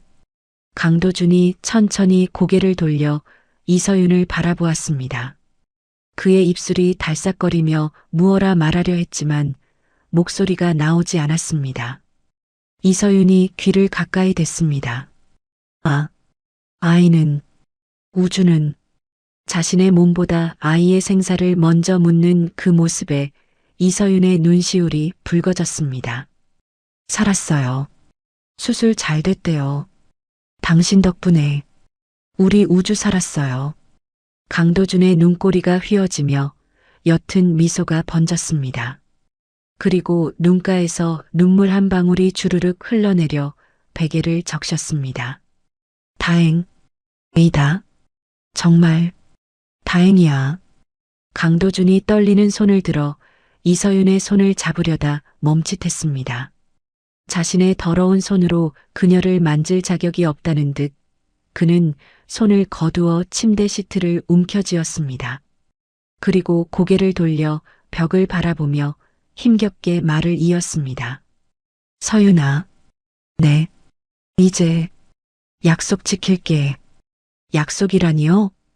강도준이 마른 침을 삼키며 띄엄띄엄 말했습니다. 내 눈앞에서 사라져 주겠다고. 그게 내가 해줄 수 있는 마지막 선물이야. 이서윤의 심장이 쿵 내려앉았습니다. 그것이 무슨 의미인지 알기에 그녀는 아무 말도 할 수 없었습니다. 강도준이 쓴웃음을 지으며 중얼거렸습니다. 재현 씨, 좋은 사람 같더라. 그 사람한테 우리 우주 맡겨도 될 것 같아. 너랑 아이 행복하게 해줄 거야. 도준 씨, 가, 제발 가. 나 쉬고 싶어. 너 있으면 나 마음 약해져서 안 돼. 어서 가. 강도준이 손을 휘저으며 이서윤을 밀어냈습니다. 그의 어깨가 흐느낌으로 들썩이고 있었습니다. 이서윤은 입술을 깨물며 강도준의 등을 바라보았습니다. 잡고 싶었지만 잡을 수 없었고 용서하고 싶었지만 용서하기엔 상처가 너무 깊었습니다. 이서윤은 흐르는 눈물을 닦으며 작게 속삭였습니다. 고마웠어요. 정말로. 이서윤이 회복실을 나가자 강도준은 베개에 얼굴을 묻고 소리 죽여 오열했습니다. 평생 사랑했던 여자와 목숨을 바쳐 살려낸 아들을 제 손으로 떠나보내는 아픔은 골수를 뽑아내는 고통보다 더 끔찍했습니다. 하지만 이것이 자신의 업보이자 그들을 위한 최선의 사랑임을 강도준은 알고 있었습니다. 며칠 후 아이가 일반 병실로 옮겨졌다는 소식이 들려왔습니다. 강도준은 링거 거치대를 끌고 힘겹게 신생아실 유리창 앞까지 걸어갔습니다. 건강한 혈색을 되찾은 아이가 곤히 잠들어 있는 모습이 보였습니다. 강도준은 유리창에 손바닥을 대고 한참 동안 아이의 얼굴을 눈에 담았습니다. 평생 잊지 않으려는 듯 눈도 깜빡이지 않고 바라보았습니다. 안녕, 내 아들. 아프지 말고, 엄마 말씀 잘 듣고, 훌륭한 사람 되어야 한다. 강도준이 주머니에서 꼬깃꼬깃해진 초음파 사진 한 장을 꺼내 유리창에 붙여보았습니다. 사진 속의 점 같았던 아이가 이렇게 커서 숨을 쉬고 있었습니다. 그거면 충분했습니다. 강도준은 환자복을 벗어 침대 위에 가지런히 개어 놓았습니다. 그리고 아무도 없는 새벽 병원 뒷문을 통해 조용히 사라졌습니다. 차가운 새벽바람이 그의 얇은 옷깃을 파고들었지만 강도준은 뒤를 돌아보지 않았습니다. 그가 떠난 자리에는 미안하다라고 적힌 짧은 쪽지 한 장만이 덩그러니 남겨져 있었습니다. 계절이 3번 바뀌고 다시 따스한 바람이 불어오는 봄이 찾아왔습니다. 강원도 산골 마을에 위치한 작은 보육원 해오름의 집 마당에서는 이른 아침부터 장작 패는 소리가 경쾌하게 울려 퍼지고 있었죠. 낡은 작업복에 수건을 목에 두른 남자가 능숙한 솜씨로 도끼를 내리찢고 있었습니다. 덥수룩하게 자른 수염과 그을린 피부, 거친 손마디. 제게 서열 5위 태성그룹의 회장이었던 강도준이라고는 도저히 믿기지 않는 모습이었습니다. 이마에 흐르는 땀을 닦아내는 그에게 원장 수녀님이 다가와 시원한 물 한 잔을 건넸습니다. 아이고 강거사님, 쉬엄쉬엄 하세요. 허리 다치십니다. 도준이 사람 좋은 미소를 지으며 물을 단숨에 들이켰습니다. 괜찮습니다, 원장님. 이 정도는 해야 밥값하죠. 아이들 겨울 나려면 장작이 더 필요할 텐데 부지런히 해놔야 마음이 놓입니다. 거사님 오신 뒤로 우리 보육원 시설이 호텔처럼 변했어요. 고장난 보일러도 고쳐주시고 지붕도 손봐주시고 아이들이 거사님을 얼마나 따르는지 몰라요. 정말 감사합니다. 아닙니다. 제가 오히려 아이들에게 배우고 얻는 게 더 많습니다. 죄 많은 놈이 여기서라도 쓸모가 있다니 다행이죠. 도준의 눈빛이 잠시 씁쓸해졌습니다. 그는 3년 전 병원에서 사라진 뒤 이곳으로 숨어들었습니다. 가진 모든 재산을 사회에 환원하고 빈털터리가 된 채 그는 속죄하는 마음으로 매일매일 몸을 혹사하며 살아가고 있었습니다. 점심시간이 되자 도준은 식당 구석에 앉아 국밥을 먹으며 벽에 걸린 낡은 TV를 쳐다보았습니다. 뉴스 채널에서 익숙한 얼굴이 나오고 있었기 때문입니다. 다음 소식입니다. 유아용품 브랜드 베베 윤의 이서윤 대표가 아시아 여성기업인 대상을 수상했습니다. 미혼모 지원 사업과 희귀병 아동 후원에도 앞장서고 있는 이 대표는 화면 속 이서윤은 3년 전보다 훨씬 더 아름답고 당당해 보였습니다.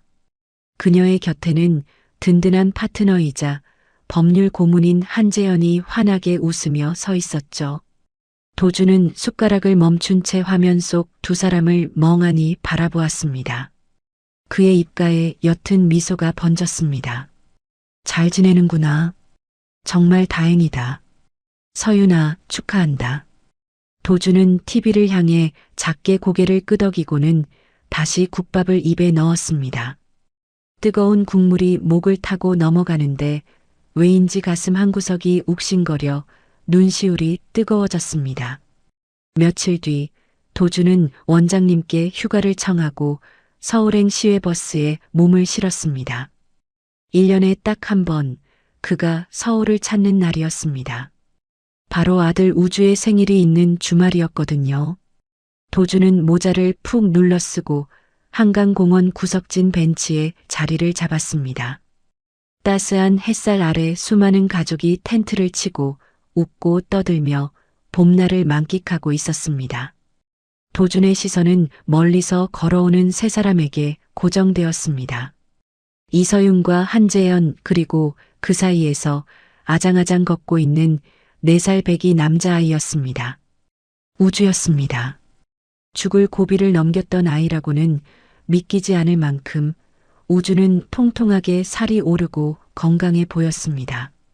아빠, 아빠, 저기 봐. 연이다 연. 우주가 한재현의 손을 잡아 끌며 하늘을 가리켰습니다. 한재현이 우주를 번쩍 들어 목마를 태워주며 웃었습니다. 우와, 정말 높이 날고 있네. 우리 우주도 저 연처럼 높이 날고 싶어? 응, 나는 아이언맨처럼 날 거야. 하하, 그래. 우리 우주는 튼튼하니까 아이언맨보다 더 세질 거야. 서윤이 그 모습을 흐뭇하게 바라보며 둘의 입에 샌드위치를 넣어 주었습니다. 누가 봐도 완벽하고 행복한 가족의 모습이었습니다. 도주는 나무 뒤에 몸을 숨긴 채 그저 눈으로 그 장면을 담았습니다. 심장이 찢어질 듯 아팠지만 동시에 가슴 벅찬 안도감이 밀려왔습니다. 자신이 빠진 자리가 저토록 완벽하게 채워져 있다는 사실이 그를 슬프게 하면서도 위로하고 있었습니다. 그래, 저게 맞아. 저게 네가 있어야 할 자리야. 도준이 혼잣말을 중얼거리는 사이 목마에서 내려온 우주가 공을 차며 놀기 시작했습니다. 대구르르. 우주가 힘껏 찬 축구공이 벤치 쪽으로 굴러오더니 도준의 낡은 운동화 발치에 멈춰 섰습니다. 도준의 심장이 덜컥 멈추는 것 같았습니다. 우주가 아장아장 뛰어와 공을 주부려다 모자를 푹 눌러 쓴 도준을 보고 멈칫했습니다. 아저씨, 안녕하세요. 우주가 배꼽 인사를 하며 맑은 눈망울로 도준을 올려다보았습니다. 도준은 떨리는 손으로 공을 집어들었습니다. 가까이서 본 아들의 얼굴은 자신을 쏙 빼닮아 있었습니다. 눈물이 왈칵 쏟아지려는 것을 참느라 도준의 입술이 파르르 떨렸습니다. 그는 차마 아이의 눈을 똑바로 쳐다보지 못한 채 고개를 숙이고 공을 건넸습니다. 그래, 안녕. 공 여기 있다. 감사합니다. 아저씨, 왜 울어요? 배 아파요? 우주가 고사리 같은 손으로 도준의 무릎을 톡톡 건드렸습니다. 그 작은 손길이 도준의 온몸을 전율케 했습니다. 도준은 충동적으로 아이를 와락 껴안고 싶었지만 주먹을 꽉 쥐며 참아냈습니다. 자신은 그럴 자격이 없는 사람이니까요. 도준이 떨리는 목소리로 겨우 대답했습니다. 아니야. 아저씨는 너무 좋아서 그래. 네가 아주 씩씩하고 건강해 보여서. 헤헤, 저는 천하무적이에요. 아빠가 그랬어요. 저는 기적의 아이래요. 그래. 맞다. 넌 기적이야. 세상에서 제일 소중한 보물이지. 그때 멀리서 서윤의 목소리가 들려왔습니다.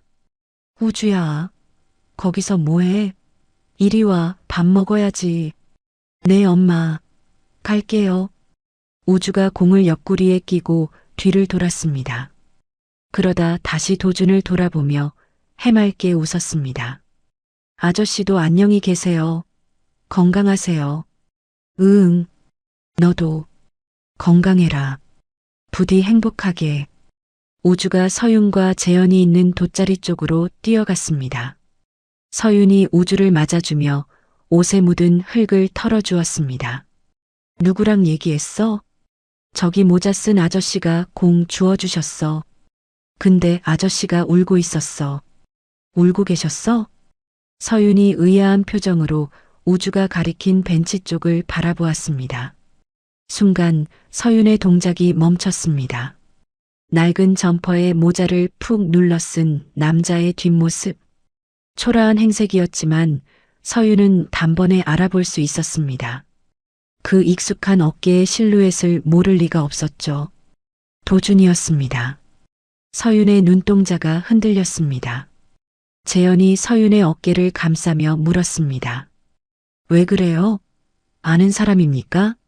서윤은 잠시 망설였습니다. 달려가서 멱살이라도 잡고 따져야 할까? 아니면 잘 지내냐고 안부라도 물어야 할까? 하지만 그녀는 이내 고개를 저었습니다. 그가 왜 숨어서 지켜보고 있는지, 왜 나타나지 않는지 그 마음을 알 것 같았기 때문입니다. 그것이 그가 선택한 속죄이자 사랑 방식임을 이해했기 때문입니다. 아니에요. 모르는 사람이에요. 그냥 바람이 좀 차서요. 서윤은 우주를 꼭 끌어안으며 도준이 있는 쪽을 향해 마음속으로 작별 인사를 건넸습니다. 고마워요. 살려줘서, 그리고 약속 지켜줘서, 부디 당신도 평안하기를. 도준은 서윤이 자신을 알아봤다는 것을 느꼈습니다. 그녀가 다가오지 않고 고개를 돌려준 배려에 가슴이 저릿해졌습니다. 그는 자리에서 일어나 모자를 더 깊게 눌렀었습니다. 이제 떠나야 할 시간이었습니다. 도준은 주머니 속에서 꼬깃꼬깃해진 사진 한 장을 꺼냈습니다. 3년 전 신생아실 유리창에 붙여두었던 우주의 초음파 사진이었습니다. 그는 사진을 한번 어루만지고는 다시 소중하게 주머니에 넣었습니다. 이 사진 한 장이면 남은 생을 버티기에 충분할 것 같았습니다. 이제 됐다. 이걸로 충분해. 도준이 나지막이 읊조리며 발걸음을 옮겼습니다. 등 뒤에서는 우주의 까르르 넘어가는 웃음소리와 서윤, 재현의 행복한 대화 소리가 들려왔습니다. 그 소리는 도준에게 있어 가장 잔인한 형벌이자 동시에 가장 아름다운 구원이었습니다. 그는 그림자처럼 사람들 틈으로 섞여 들어갔습니다. 봄 햇살이 쏟아지는 공원, 환하게 빛나는 세 가족의 모습과 점점 멀어지는 한 남자의 쓸쓸한 뒷모습이 대비를 이루었습니다. 하지만 도준의 발걸음은 올 때보다 한결 가벼워 보였습니다. 그의 입가에 맴돌던 미소는 비로소 모든 짐을 내려놓은 자만이 지을 수 있는 진정한 평온함이었습니다. 오늘의 이야기는 여기까지입니다. 봄날의 따스한 햇살 아래 행복하게 웃는 우주와 그 모습을 뒤로 한 채 홀로 걸어가는 도준의 뒷모습이 긴 여운을 남깁니다. 한순간의 욕망과 거짓에 눈이 멀어 소중한 핏줄을 버렸던 남자. 하지만 결국 자신의 뼈와 살을 깎아 아이를 살리고 스스로 그림자가 되기를 선택한 그의 마지막은 비록 쓸쓸했지만 그 어떤 모습보다 아버지다웠습니다. 우리는 살면서 수많은 선택을 하고 때로는 돌이킬 수 없는 실수를 저지르기도 합니다. 하지만 진정한 사랑은 소유하는 것이 아니라 상대방의 행복을 위해 기꺼이 물러설 줄 아는 용기가 아닐까요? 도준이 남긴 낡은 초음파 사진 한 장과 이제 됐다는 은조림이 가슴을 먹먹하게 합니다. 비록 함께할 수는 없어도 서로의 자리에서 각자의 행복을 빌어주는 그들의 앞날의 따뜻한 봄날만 계속되기를 바라봅니다. 이야기를 끝까지 들어주신 분이 계시다면 잘 들었다고 댓글 하나만 남겨주세요. 감사합니다.